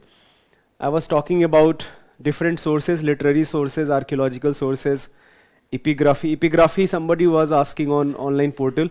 Epigraphy is basically studying of inscriptions. Lot of kings often used inscriptions to propagate their idea, as well as many inscriptions in form of prashasti. Prashasti basically means eulogy. That king is being praised for his bravery or for his other work also. So many prashastis are found across the country for different kingdoms. Numismatics and population genetics, as I was talking about. Prehistory, protohistory, what exactly prehistory is? Protohistory basically means Indus Valley civilization in the context of India, and the reason is very simple, that you have written record but you have not been able to decipher it. Anyways, I was talking about Paleolithic sites. We find Paleolithic sites across the country. I have taken these maps from Upinder Singh textbook, so I do not feel that you need to like memorize any location from prehistory, especially from Paleolithic site here. Early Mesolithic sites of India, we find that also. And then you of course have early centers of agriculture in Indian subcontinent. Now this map here is important. I'm going to get this slide uploaded on your student portal. This map here is important, that जो early sites of agriculture हैं, जहाँ पे सबसे पहले agriculture subcontinent में शुरू होता है. For example, if you look at few places like Mehergarh or Sambar Didwana or Mahagara, these are some of Mahagara is in fact a place where rice cultivation, not only in subcontinent but across the world, for the first time we find evidence of rice cultivation in Mahagara. So ये कुछ जो important settlements हैं from early agriculture, they are important. And I will again show, इस map में आप क्या याद रखोगे, like entire country has Paleolithic sites. And the reason is very simple, because it covers the largest period of human history. Anyways, I was talking about stone tools. So just to give you a rough idea that what type of stone tools we are talking about. जैसे Paleolithic stone tools. You have chopping tool or pebble hand axe or cleavers. Now these are not very like refined stone tools. These are stone tools as it has been found. Perhaps some refinement may have occurred, but more or less they are not very refined. But if you go and see the Mesolithic age, now Mesolithic age is the marker of Mesolithic age hai, that is our next topic. That is a type of stone tools called microliths. Now micro means very small and finished. So stone tools were now given different shape. So for example, जो front of arrow होगा or spear होगा, that will be given. So we are going to use a very sharpened stone tool so that it can pierce animal skin very easily, even if the animal is huge or dangerous. So much more refined stone tools known as microliths, they became very popular in the Mesolithic age. Now this is the distinguishing feature of Mesolithic age compared to Paleolithic age, that you have refined stone tools known as microlith. So just write down few things here.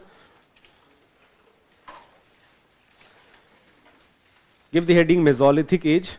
Now Mesolithic age, you can give the time period from 10,000 BC to 6,000 BC. From 10,000 BC to 6,000 BC.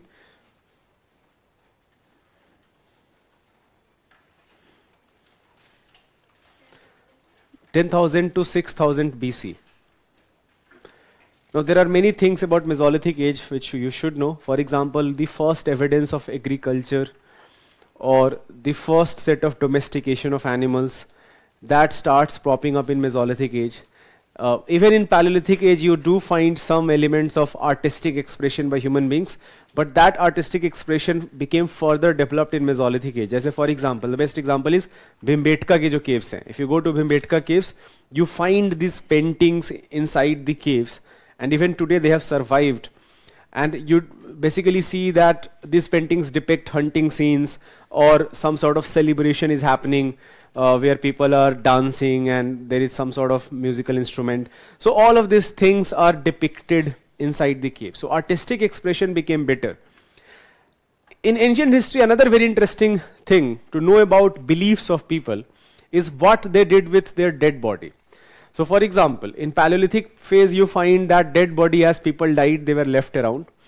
There was no investment per se in their burial, or there is any sacrificial ritual जो है वो involved नहीं है. But in Mesolithic age, we do find that early evidence of burial is found at some locations from here and there. So burial basically means that people are trying to give respect to their dead. And later it turns out, just for example, जब हम और आगे देखेंगे, we will see that how burials have a very important religious significance. That there are some preparations that someone who has died, they will need some help in their afterlife. So a lot of times, for example, many other things were buried along with the dead people, that maybe all of these things will be useful in afterlife. And by the way, this idea can be as simple as burying few things, or it can be as complicated as erecting an entire pyramid, which Egypt is known for, right? So for example, the central theme जो है पूरा pyramid of Egypt है, is this, that when Pharaoh died, you had all these riches, even many people who were buried with Pharaoh, that it is going to be helpful in the afterlife. So it actually tells you जो burial analysis है, इसको mortuary analysis बहुत बार बोलते हैं. Mortuary analysis can tell you about the religious belief of people, where you have no written record. And sometimes it can also tell you about the social demarcation. For example, someone who is very rich, वहाँ पे जो मिलेगा बहुत सारे हो सकता है कि necklaces मिल जाएं, या for example more resources will be part of the burial system, while someone who is not very rich. So if you do find those type of mortuary जहाँ पे बहुत सारे resources, बहुत सारे material things हैं as part of the dead body, that does tell you that there is some sort of social demarcation here. So even mortuary analysis can be used by historians to understand about what type of society we are talking about. So anyways, write down few things here. This age is marked by the use of microliths. This age is marked by the use of microliths, smaller and finer stone tools, smaller and finer stone tools used for hunting. This age is marked by use of microliths, smaller and finer stone tools used for hunting of animals. The environmental condition during this period became warmer. The environmental condition during this period became warmer and thus more suitable for human life. Thus more suitable for human life.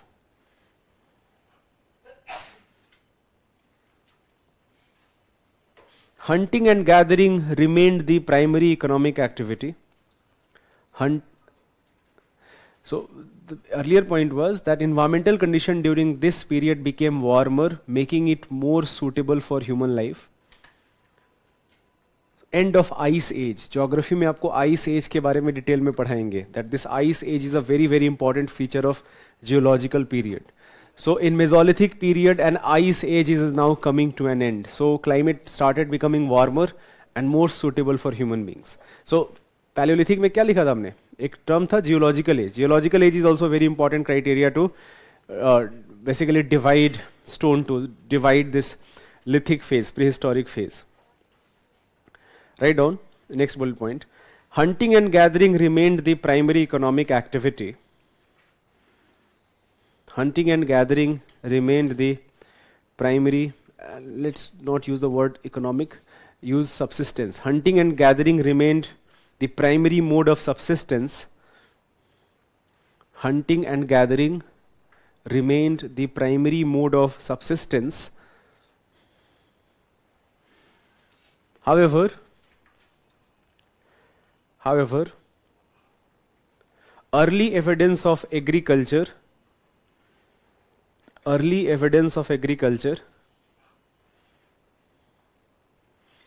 well as domestication of animals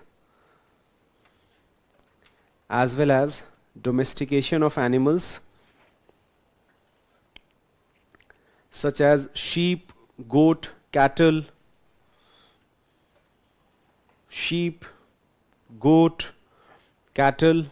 and dogs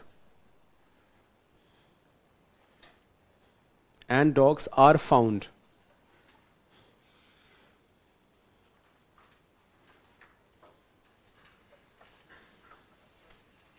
The man started constructing, write down, next bullet point, the man started constructing artificial homes. The man started constructing artificial homes made of bamboo and grass. Made of bamboo and grass.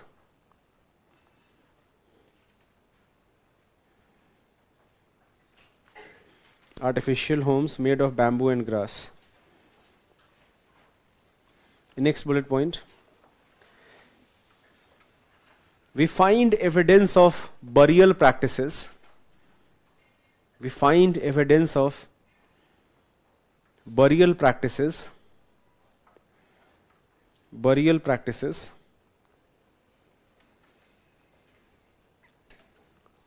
from Mesolithic phase.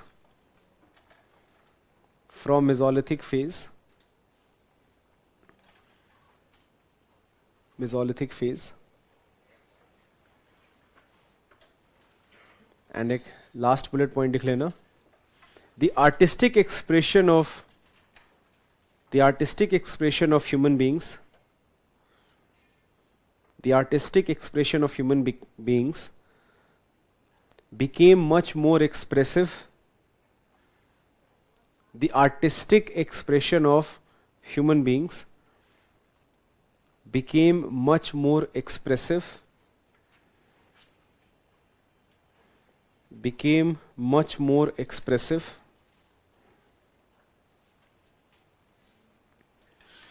important Mesolithic sites. Important Mesolithic sites are as following.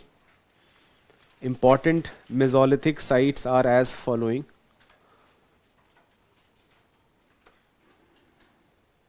As following.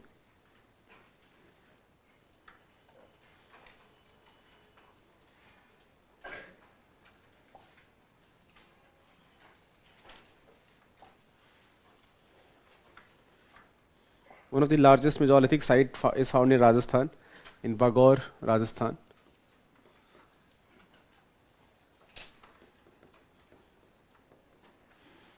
Bagaur in Rajasthan. Next is rock shelters of Mirzapur in Uttar Pradesh.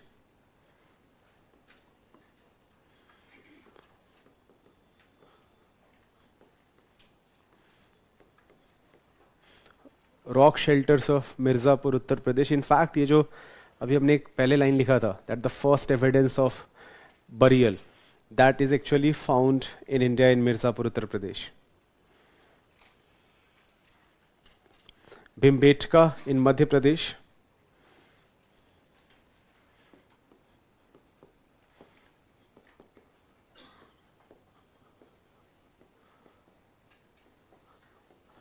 Very famous for its cave paintings which belong to both Mesolithic as well as Neolithic phase. And just to give you a brief context here, that what type of cave painting I am talking about.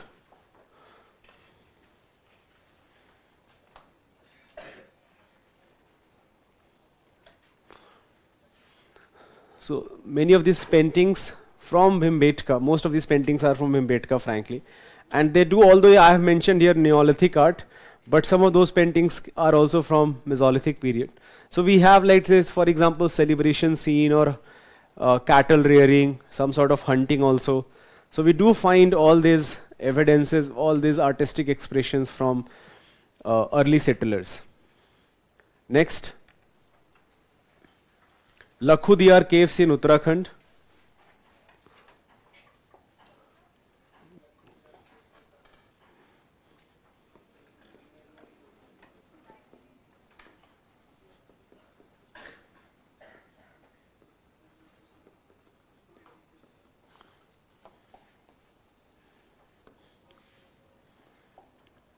Lakhudiyar caves in Uttarakhand.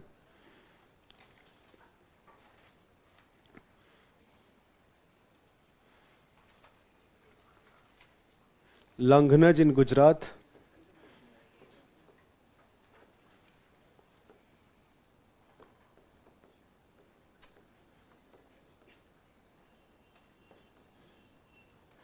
In Gujarat.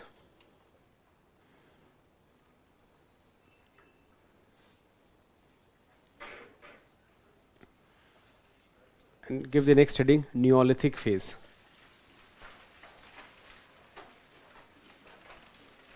Neolithic age. Now Neolithic age is from 6000 BC to 3000 BC.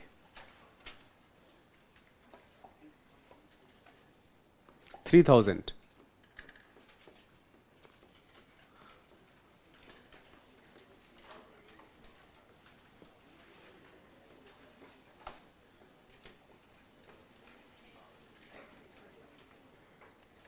Now there are some remarkable features of Neolithic phase which you should know. For example, अभी तक Mesolithic phase में क्या था? Which Paleolithic phase? ये तो लिखा है, discuss किया था हमने. So if you are talking about lower Paleolithic age, it can start from 2 million years ago till 100,000 BC. Then from 100,000 to 40,000 BC, that is middle Paleolithic age, and the upper Paleolithic age will be from 100,000 BC to 40,000 BC. So we talked about this. Sorry, from 10,000 BC to 6,000 BC. nahi, 40,000 to 10,000 BC. Anyways, 10,000 to 6,000 was Mesolithic phase. Anyways, Neolithic age, there are some remarkable features of Neolithic phase which should be very clear, that it talks about abhi tak subsistence kya hai? Hunting and gathering. Even though we have evidence of agriculture, the major subsistence activity is hunting and gathering. Now there is a shift here, that hunting and gathering may have played a very important role, but it is not the most important subsistence economic activity. Agriculture becomes the most important economic activity. So early villages, some sort of settlement, people rather than moving from one place to another place, now people have settled into one location.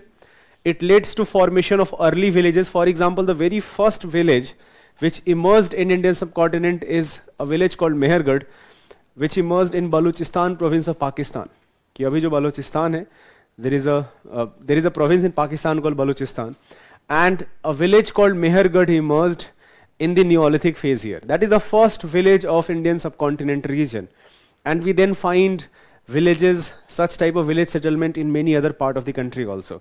We do find that agriculture has become the most important economic subsistence activity.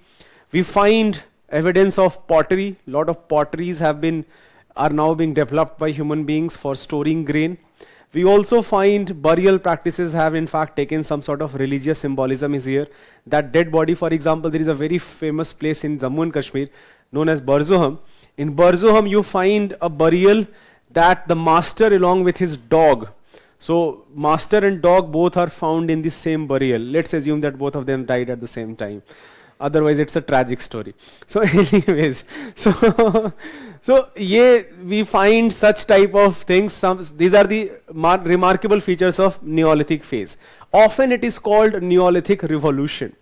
So we use a term Neolithic revolution because of all these things. That first type of human settlement, agriculture, from hunting and gathering, settlement to agriculture, development of pottery, development of some sort of religious ideas.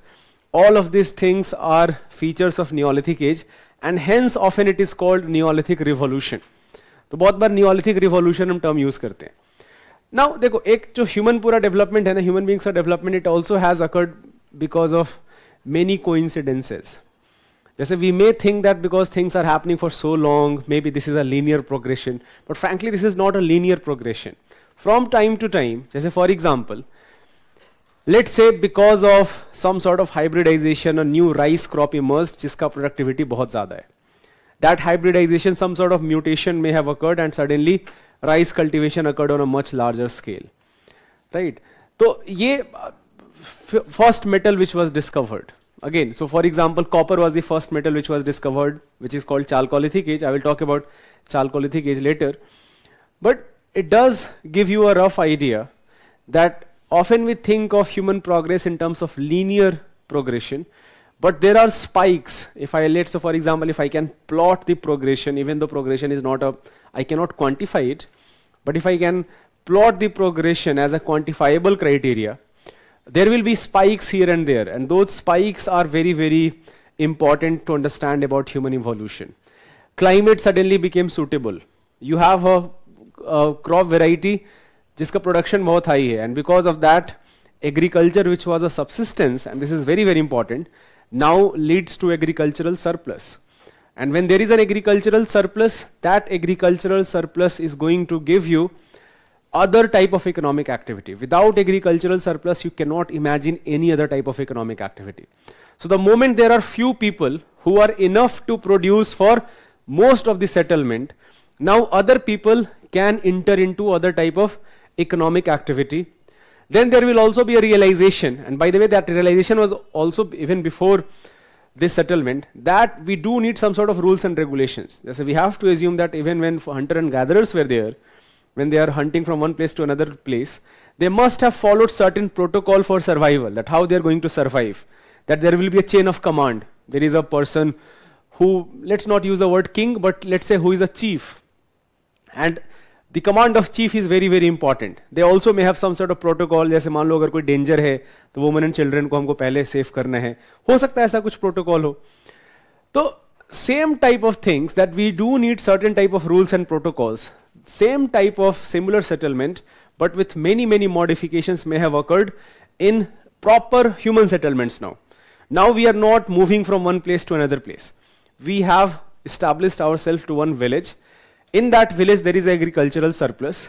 Because of that agricultural surplus, there will be many other type of economic activity that is not limited to agriculture. Let's say for example, craft tradition ho gaya, artists ho gaye, merchants ho gaye, traders ho gaye. All of these are different economic activity which will emerge. There will be a realization at this point of time that we do need a much more well-established rules and regulations. So for example, that will lead to emergence of a political class also, that there is going to be some sort of administrative setup, some governance setup. There will be a ruling class. What type of ruling arrangement will be, that is an entirely separate issue. But definitely there will be a ruling class, there will be some sort of governance mechanism that will emerge, and all of this will occur from agricultural surplus. That is the primary sine qua non jisko hum bolte hain. It is a prerequisite of any other type of development. Before that you do require agricultural surplus. Hence Neolithic phase ko bahut baar Neolithic revolution bolte hain. That without that other things would not have been possible. Okay, so just write down this thing and I will continue this discussion which I am mentioning. Just write down this thing. Neolithic age marks the beginning of food production.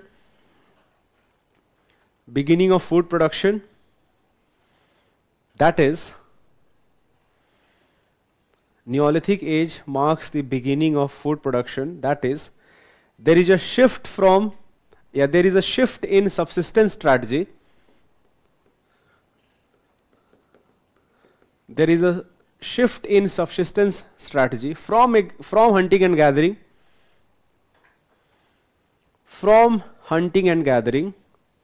to animal rearing and agriculture.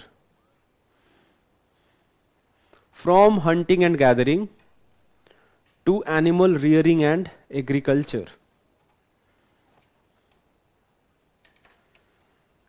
To animal rearing and agriculture.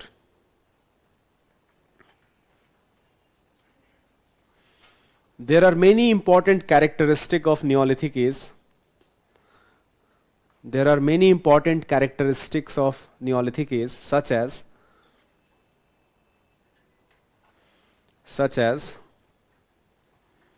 write down in bullet points.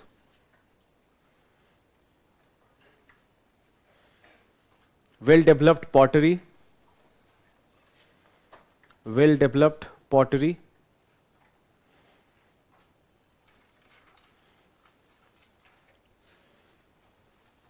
Village settlements. Village settlements.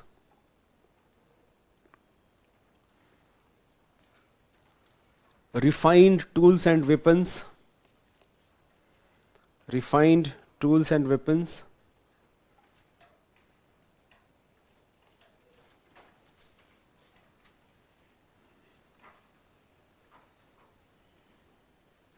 Next.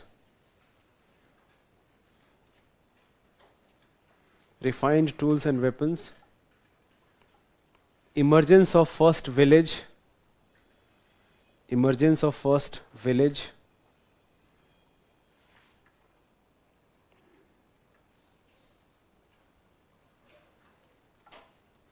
Because of this, write down, next bullet point, because of this, Neolithic age often is called, Neolithic age is often called Neolithic revolution. Neolithic revolution.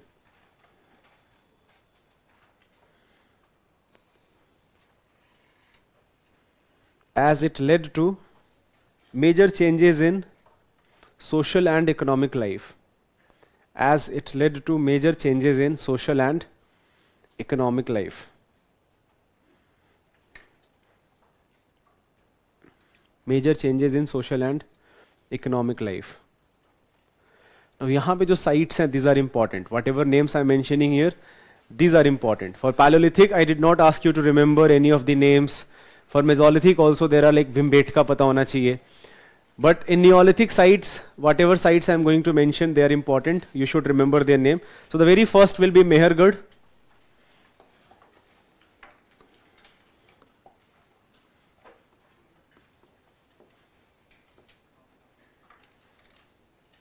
Now, Mehergarh is right now part of Balochistan.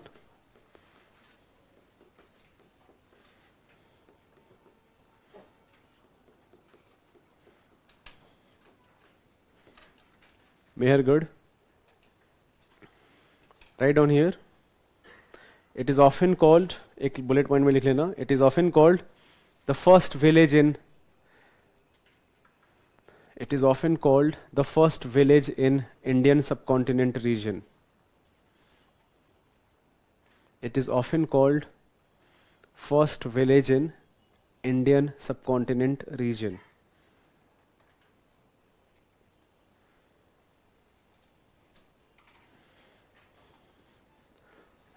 Another site is Mahagara. Now, Mahagara is near to what modern Allahabad or now Prayagraj. So it is near Prayagraj, Uttar Pradesh. आप लिख सकते हो.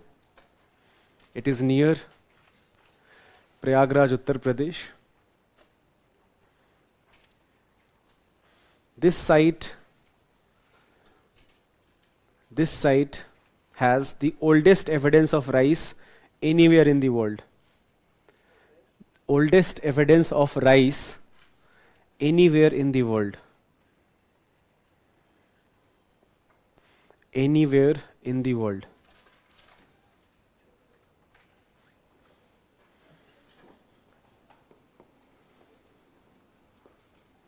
Sorry.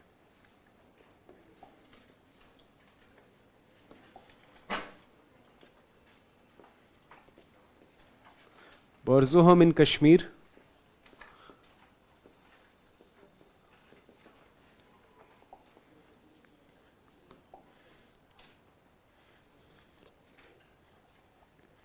Now, Barzo in Kashmir is very famous for two things. First, I already told you that we have found a grave where a dog is in the same grave as his master. And another reason it is very famous is for what we call pit dwelling culture, that we find many pits in Barzoham. And there was a lot of debate among historians that why these pits were used. One of the theory was that it may have been used for during winter condition. कि जब winter पे बहुत ज़्यादा temperature नीचे हो जाए, then maybe these pits were used for settlement. But most historians now believe is that it was perhaps used for storage of grain. That let's say, for example, when there is a drought or when there is no agriculture per se, then these pits played a very important role at that period of time. गड्ढे बहुत सारे, we find many pits.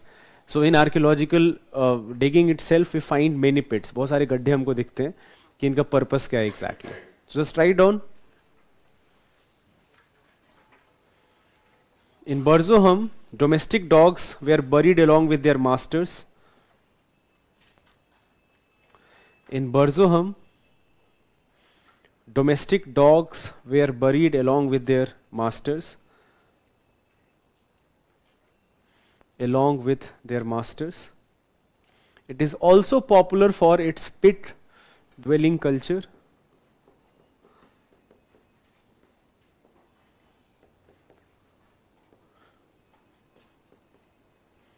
It is also popular for its pit dwelling culture.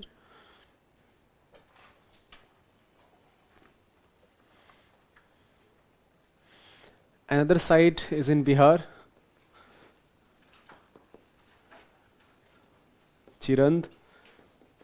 Now this site is very famous that weapons made of animal bones have been found here. That you have weapons made of animal bones. You can write down in one line. It is famous for weapons made of animal bones.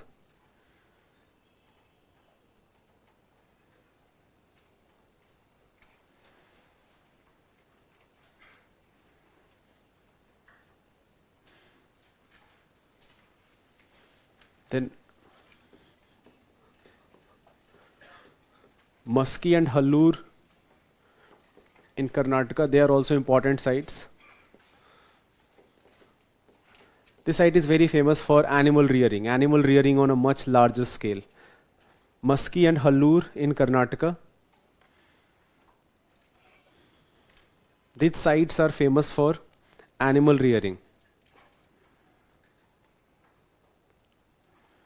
Animal rearing.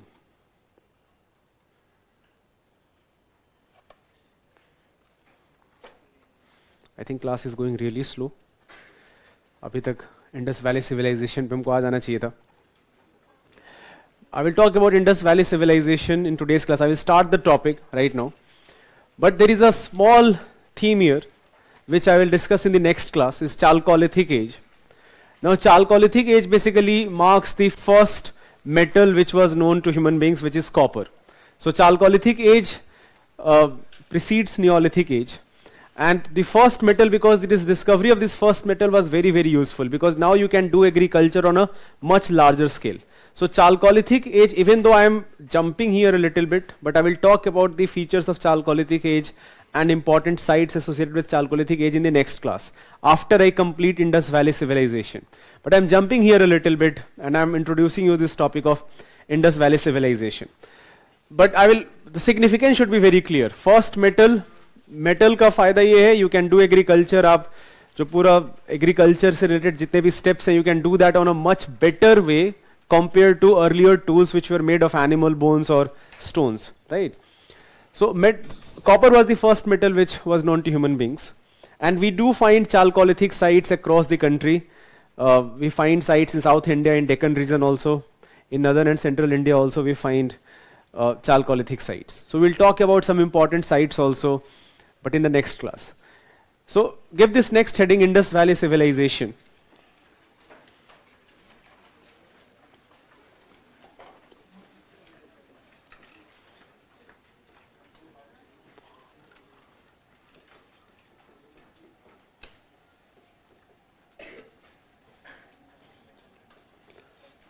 Now for the first time I am using the term civilization here. Now what exactly civilization mean? Peak of a culture. What do you mean by culture here?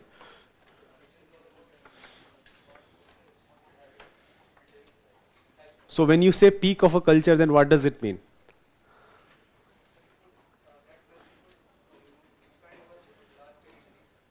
Okay, that's a very good point. That can amount. So he's saying that much more cultural development, and cultural development includes every facet of our life in a much larger territory. That's a valid point. What can be other?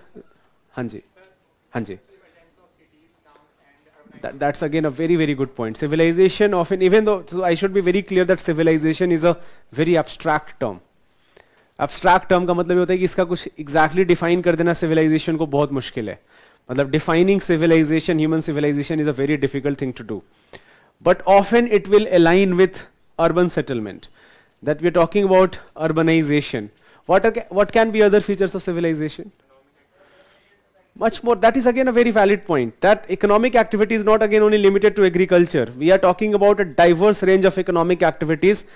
Agricultural surplus, as I told you, will be of course the prerequisite of all other type of economic activity.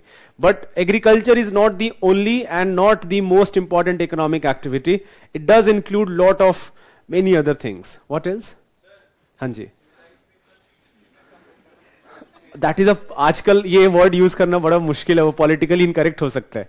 When you use the word civilized people, what do you mean by civilized people? Not barbarians. Okay, ठीक है. I will take that, but it's very important that in which context and how you are mentioning it. People are becoming very sensitive these days. So if you are mentioning uncivilized people, so what do you mean by uncivilized? How dare you like to call someone uncivilized? But okay, barbarianism nahi hai, right? We can further refine it. Someone. Sorry? Well-planned settlement. So again, urban settlement will be, it has to be well-planned settlement. That is a very valid point. Okay, so the mode how people used to live, there is a significant improvement in the standard of living basically. That's again a valid point. Often civilization will also include some form of writing. That is again a very important feature of civilization, that people are also writing things. They are not just language. So communication does not only include spoken language, but it also includes writing things. So I will repeat, and all of you have like very valid points, and frankly these are the markers of a civilization, that even though it is a very abstract term and defining civilization is a very difficult thing to do, But if I have to define it, and if I have to, let's say, for example, denote some features of civilization, then we have to again think in terms of different perspective. In terms of political, for example, let's say in terms of political development, we have to think that it does include a proper, well-established governance setup, कि कोई एक political setup है, rules and regulations हैं, those rules and regulations are being followed in a much larger territory. Second, even in terms of, let's say, for example, if you're talking about society, then in society also there is some sort of, although it does not have to be, but society will have some sort of differentiation also. For example, there are ruling class, elite class, then there are working class. So a differentiation in the society is often, again, an important feature of civilization. However, it does not have to be the most, like, a criteria for it. But often it turns out that many civilizations have this criteria also. Civilization also coincides with urban settlements, because urban settlements include not only agriculture as the economic activity, but many other type of economic activities such as craft tradition or trading community, merchant community. They will also become some sort of manufacturing of things is also happening. Even though it is not based on machinery, but some sort of manufacturing is definitely popular in a much larger settlement. So writing is often very important aspect of civilization. So all of this can be elements of civilization. And we use the word Indus Valley civilization. There is a reason for it, because even though we have not been able to decipher the script of Indus Valley civilization, but even archaeological findings are more than enough to tell you that this was a well-developed civilization. So Indus Valley civilization जो है, again, exactly continuity को maintain करना. जैसे for example, after Neolithic you have a Chalcolithic site. From Chalcolithic, there is a transitional phase which is called early Harappan period. Now, early Harappan period mainly means rural settlement, but in a much larger scale. This rural settlement mainly occurred in the northwest frontier of Indian subcontinent region. And let me show you on map what do I mean by that.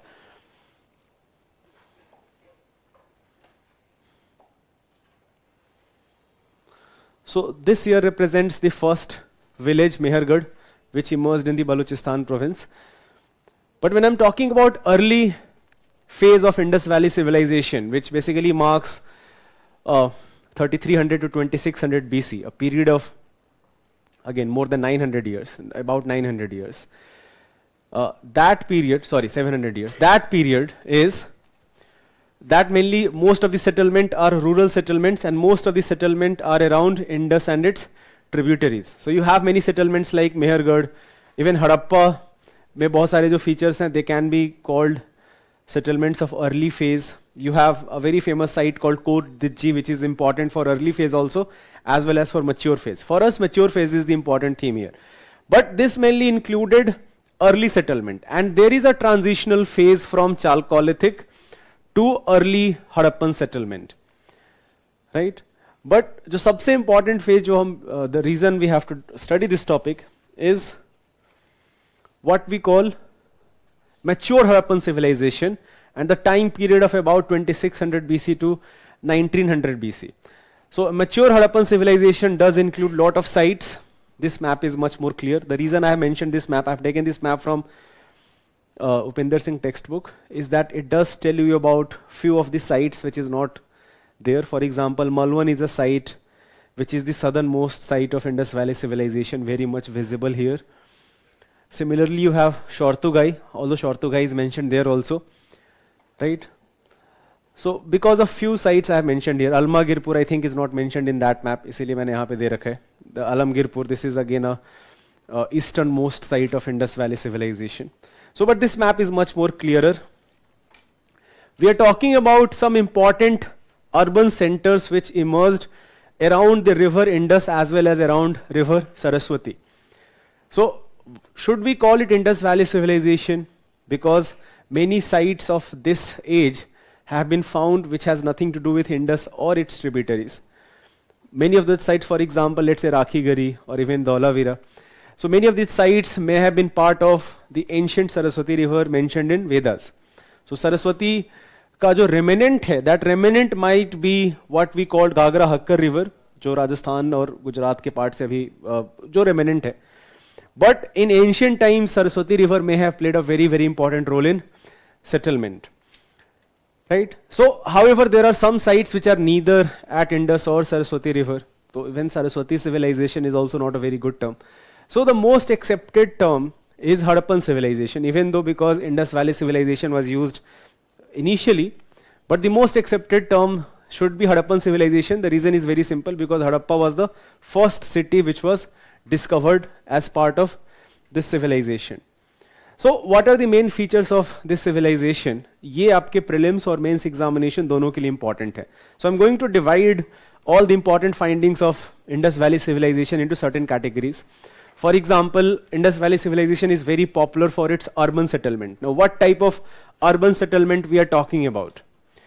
What are the important features of Indus Valley urbanization?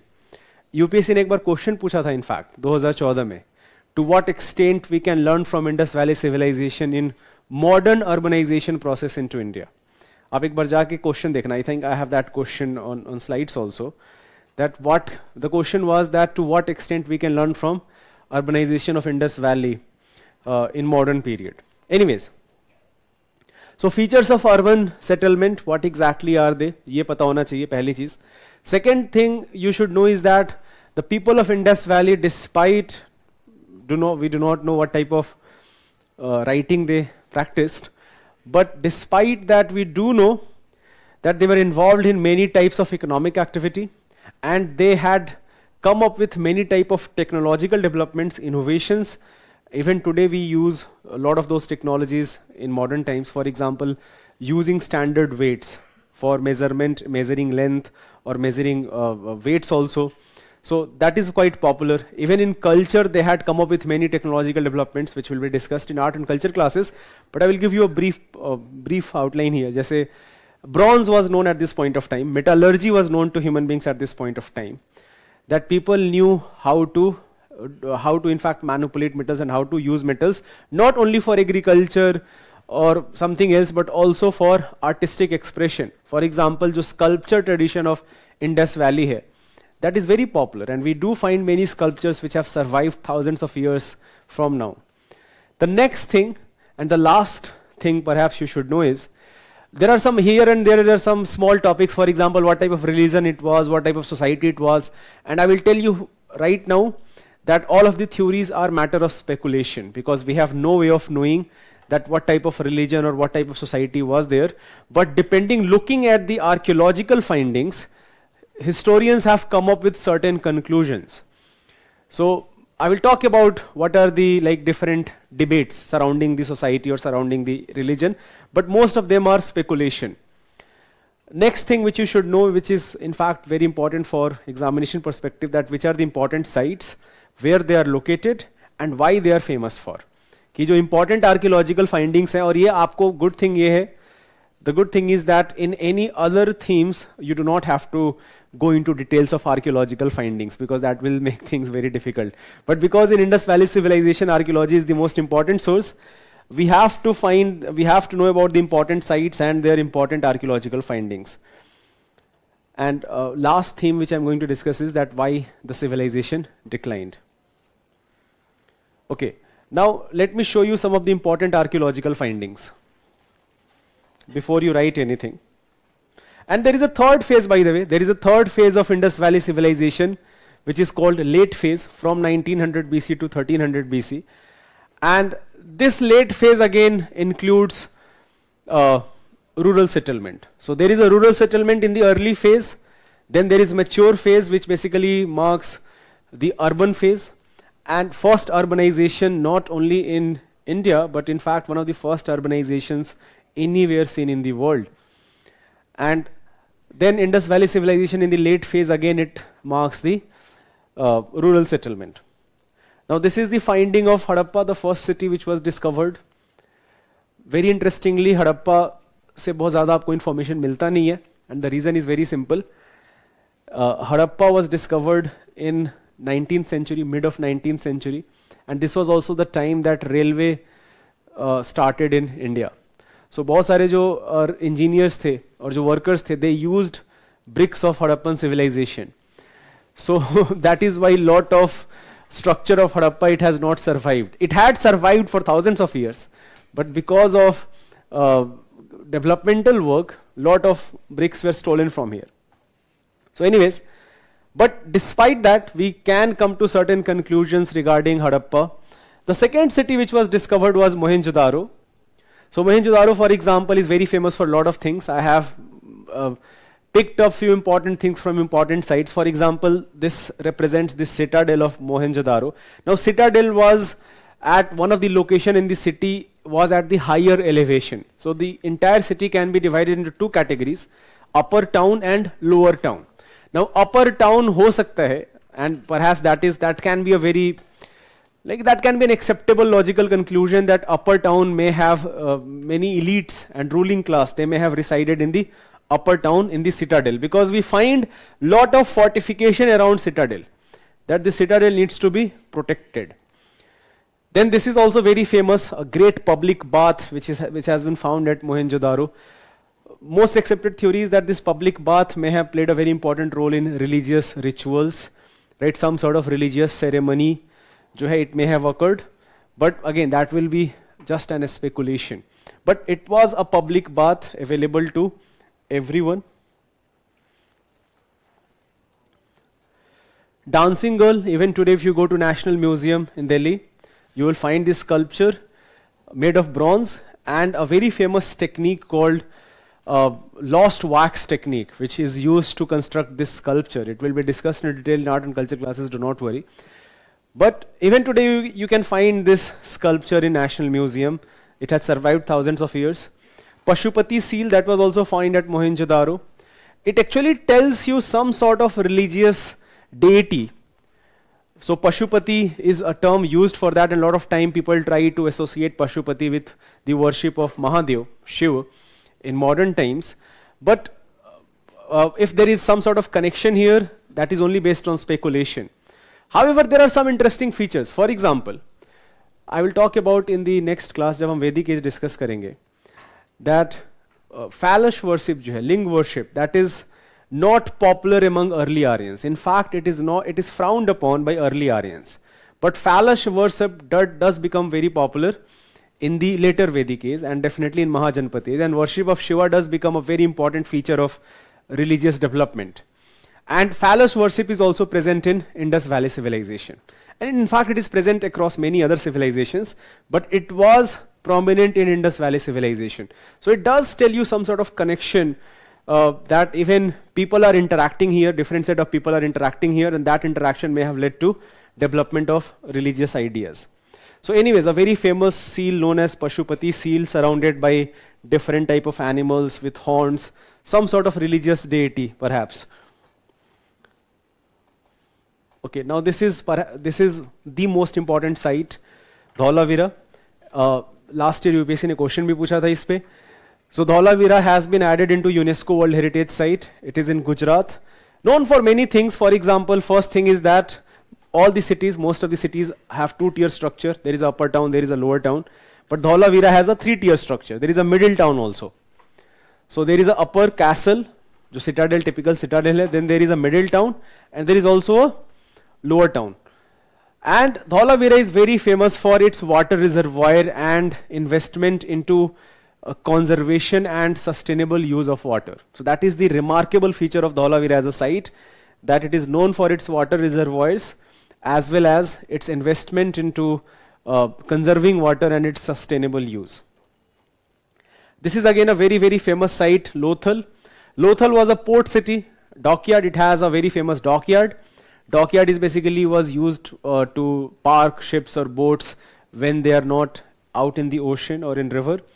So Lothal, for example, look at the settlement even today, look at the uniformity of settlement, look at the type of bricks which has been used, and the fact that these bricks have survived thousands of years, more than 4,500 years, they are still standing here. So it actually tell you about the technology which was used by people of Harappan civilization. So this is the dockyard of Lothal, and Lothal में एक बहुत famous एक fire altar भी मिलता है हमको. Yagya fire altar is basically this yagya sort of thing. Now exactly what religious significance is of this fire altar, that will be again a matter of speculation. But we can come to a conclusion that it has certain religious significance. So fire altar. Then we find many type of seals in Harappan civilization. For example, lot of seals. Seals are basically carving of some sort of image onto a plaque. What exactly was the purpose of these seals? So most accepted theory is that seals were used for trading things. For example, to denote goods from one particular merchant. Every merchant may have their own seal, that it marks, that it identifies property of one particular person. It also may have lot of religious significance, because lot of seals does represent some mythical entity. For example, animals like unicorn that are represented on seals. They say this seal here, a very famous seal where a woman is being flanked by two men. It was found at Kalibangan, and there is a lot of speculation that what exactly it represents. Or look at this seal also, that a person who has this body of an animal, perhaps a horse or a tiger, but face of a human being. And here, are these two people fighting over this woman, or is this some sort of human sacrifice? There is a lot of debate surrounding it, and we frankly have no way of knowing about the religious practices, but it definitely has some sort of ritualistic significance. But what exactly does it represent? That is only a matter of speculation. And a very famous discovery which occurred at Surkutara. Surkutara mein we have found horse bones. Ab dekho, this is a problem I find with UPSC. In the starting of the class, I told you that there are many books written on ancient and medieval India. Many of those books were written many years ago. So for example, in 2017, I remember there was a question that UPSC prelims mein question tha, that Vedic civilization and Indus Valley civilization, they were compared. One of the statement was that iron was known to people of Indus Valley civilization. That is clearly wrong. We have not found any evidence of use of iron by people of Indus Valley civilization. So iron discovery jo hai bahut baad mein hota hai. And one of the statement was that people of Indus Valley civilization had no information about horses. तो खुद में एक तो बड़ा extreme statement है. I remember looking at that question, and I found that question by doing a normal Google search, that there is a Google book. That book was written in 1980s, and all the three statements were picked from one paragraph. And I did ask कि इसका answer UPSC statement को correct मानेगी, that people of Indus Valley civilization had no information about horses. But despite that, we went ahead with marking that statement wrong, because in R.S. Sharma, even if you read R.S. Sharma, and in fact any textbook you read, you'll find that horse bones have been found at Surkutara. But for UPSC, that statement was correct statement, that people of Indus Valley civilization had no information about horses. But even today, if the question is repeated, I will still consider that statement to be a wrong statement. And the good thing is now is that you can actually claim. आप एक file कर सकते हो कि जो statement है या अपना source कौन सा pick करा है आपने. So even though horse is not a very prevalent animal in Indus Valley, but we can come to a conclusion that it was known to people, even though it was not a very popular animal. We also find many type of shell working. For example, seashells were used to make bangles or many type of jewelries, necklaces, and there are some dedicated sites where this shell working was very, very famous. And last but not the least, this is a very famous Indus script. It was discovered near the gateway of Citadel Dhaulavira. Symbols, how they used to write, what exactly does it mean, we do not know. But very famously known as 10 Indus script discovered near the gateway of Dhaulavira. But what exactly it means, I will repeat. And hence the term proto-history. I will come back to the same thing. That because we do know that they knew how to write, but we have not deciphered it. So once it has been deciphered, let's say, then we have to shift our historical period to 2600 BC. Because right now we use historical period to be about 600 BC. Historical period means that जहाँ पे written records, writing जहाँ पे शुरू हो जाता है, right? अब एक बड़ा important question जो है, that what happened to this writing after decline of Indus Valley civilization? That let's say there are many reasons that civilization declined. We will talk about those reasons. But what happened to the writing? Because turns out that there is a huge gap from 1900 BC till only 600 BC के manuscripts हमको मिलते हैं, manuscripts which were compiled in 600 BC. There is a huge gap here. One theory can be that maybe people knew how to write, but they often used perishable materials. Those materials have not survived today, in today's period. That can be one theory. But still, it remains a mystery that what happened to the writing and how this entire script was lost, and other scripts like Brahmi and Kharosthi, they became much more popular. So this remains a question which still has not been answered. Anyways, give this heading Indus Valley Civilization and write down few things here.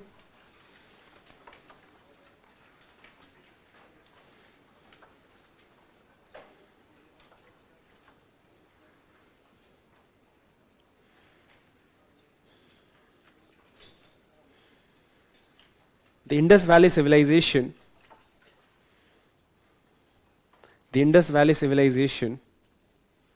also known as Harappan Civilization,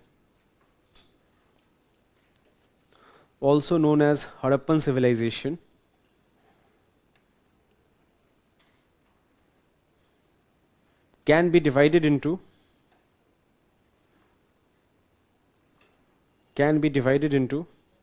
three phases.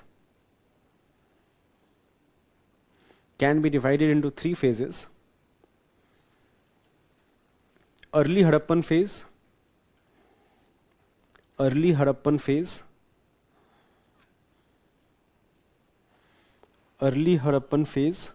from 3300 to 2600 BC.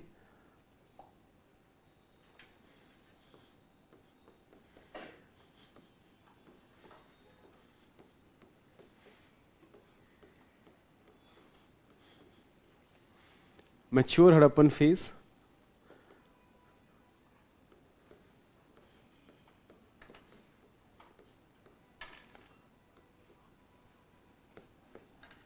and late Harappan phase from 1900 to 1300 BC. Write down here the early and late phase.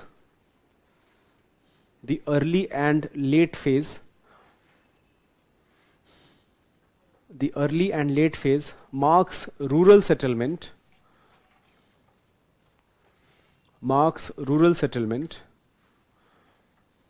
while the mature Harappan phase marks the mature Harappan phase marks the first urban settlement of Indian subcontinent.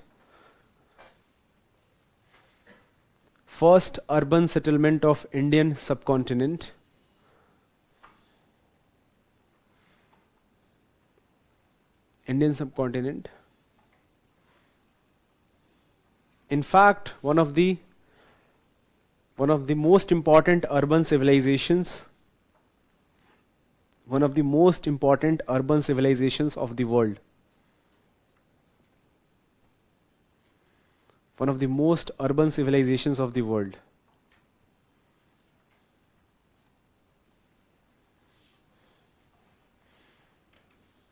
The sites of Indus Valley civilization, आप IVC shortcut में लिख सकते हो. The sites of IVC extend from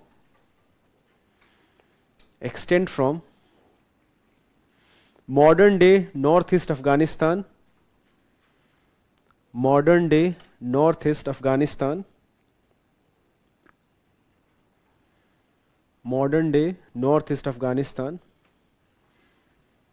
to Pakistan and northwest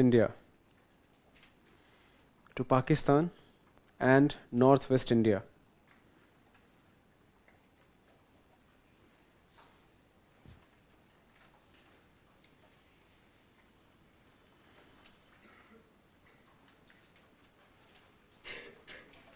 So for example, let me briefly tell you about how this discovery of Harappan civilization came into being.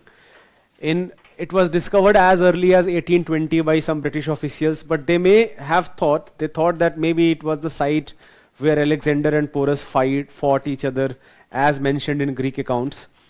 Or they may also have thought one of the another explanation was that maybe it was settlement of Chandragupta Maurya as mentioned in ancient text. But later with more and more discovery, only in 1920s and 1930s by Archaeological Survey of India, which was recently set up, and the first director, his name was Alexander Cunningham, he basically announced that we have found a new civilization here. So that happened in 1920s, and after that lot of excavation work occurred. Now there were many theories which were propounded by different historians that how this civilization came into being. One of the earlier theory was that it is an offshoot of Mesopotamian civilization. Mesopotamia is what modern day Iraq will be. Mesopotamian civilization includes a lot of things, right? But जो center जो Mesopotamian civilization का जो center है, that what modern day Iraq is. So one of the theory was that an offshoot of Mesopotamian civilization, because that predates Harappan civilization, and we do find a lot of coins and things like that into Mesopotamia, not coins, sorry. We do find a lot of things from Harappa which were produced in Harappa, but similar seals especially, and we found that in Mesopotamia. So, but that theory has been now rejected by all historians. We do believe that it emerged in itself as an independent civilization. Some sort of trade relationship was definitely there without any doubt, but that is only limited to trade relation. This is a very distinct civilization compared to any other contemporary civilization, चाहे वो Mesopotamia हो, चाहे वो Egyptian civilization हो. So this in itself is an independent civilization. And by the way, in writings of Mesopotamia and even in other regions, this place is called, this place is called Meluha. So the Indus Valley civilization, and there is a term called Meluha for it. And for example, किसी ने वो book पढ़ी, Immortals of Meluha? There is a very famous book called Ashwin Shanghi ki written book hai, Immortals of Meluha. So the term Meluha he has picked up from that people of Harappan civilization and people who may have lived beyond Indus, they were known as peoples of Meluha. Okay, a lot of students are asking about how do we know about age of something, especially carbon dating. So carbon dating is of course the most famous technique to know of age of something. There are many other ways also. For example, there are spectroscopical techniques which can be used. There are some other techniques which includes nuclear technology to know the age of things. But I will briefly tell you about carbon dating. That is a topic of science and technology. But मैं briefly बताऊंगा कि क्या होता है. Carbon dating को use करके हम age कैसे determine करते हैं. So carbon जो है, it has 6 atoms, 6 protons and 6 neutrons. This is the most famous prevalent carbon found in the world, right? It has 6 protons, hence the atomic number of 6, and because it also has 6 neutrons, it has atomic mass of 12. But there is another isotope of carbon which is very, very popular. It's 6C14. What it means is that it has 6 protons and 8 neutrons. So such type of things are called isotopes to each other. Now turns out that this 6C14 जो है वो radioactive है. Now radioactive का क्या मतलब होता है? That radioactive things are not very stable. जो radioactive nuclei होंगे, they are not very stable. They disintegrate. So disintegration process में क्या होगा? They will emit certain particles, and in the process of emission, they are going to, let's say for example, emit either alpha particle, beta particle or gamma particle. And this process of emission is called radioactivity, right? So for example, 6C14 emits a beta particle and converts into nitrogen. It converts into nitrogen 14. ये जो 6C14 है, वो nitrogen 14 में, nitrogen has atomic number of 7, atomic mass of 14. Now here is a very interesting thing about radioactivity which you should know, and that is that radioactivity follows a very interesting law. जैसे let's say for example, if there is a sample जहाँ पे कोई initially n number of nuclei हैं, and after time t, half of that has disintegrated into nitrogen, other half remains. तो number कितना बच गया? n by 2. Half of the carbon 14 has disintegrated into nitrogen because of radioactivity. Only half remains in time t. So you may think that if it follows a linear relationship, then after time t it will become 0, right? You can hope that, but that is not how radioactivity occurs. Turns out that radioactivity does not follow a linear law. it follows a type of decay which is called logarithmic decay. And what it means is that after time t, this n by 2 will become n by 4. And again after time t, it will become n by 8. And you get the idea that it will never per se come out to be 0, but it will gradually move towards 0. इस type का कुछ curve होगा. If this n is here and t is here, that with time t, how the number of carbon-14 in a particular sample is going to reduce, it is going to follow such type of graph. और ये जो time t है, that is very useful. This is called half-life. So this time t is called half-life. Now, any type of radioactivity will follow same type of disintegration, but with different half-life. For example, we can have radioisotopes, we can have radioactive material जिनका half-life seconds में हो, milliseconds में हो, and we can have radioisotopes जिनका half-life thousands of years में हो. Turns out that half-life of carbon-14 is very near to about 5,000 years, right? It is actually less than 5,000 years, little bit of less than 5,000, but आप इतना exactly precise होने की ज़रूरत नहीं है. But half-life of carbon-14 is about 5,000 years. So if you can actually determine the sample of carbon-14, in कोई भी geological sample अगर आपको मिलता है, that how much carbon-14 it has and how it is actually disintegrating. So you can extrapolate that curve and you can actually come to a conclusion. जैसे for example होगा क्या कि lot of time, let's say for example if a tree has cut off, तो फिर जो carbon-14 जो initial concentration है, that is not going to increase now. So after that it is only going to disintegrate. As long as something is biologically active, carbon-14 जो है वो increase होते रहेगा या constant रहेगा. But the moment something becomes biologically inactive, the carbon-14 is going to decline. So you can actually extrapolate things that when did it actually started declining, and you can come to conclusions regarding its age. So this is the most famous method of dating any type of sample, but there are other methods also. This is not the only method, but this is the most famous method. Anyways, let's end today's class here. We will continue this discussion of Indus Valley civilization in the next class, and we will also talk about Vedic civilization in the next class.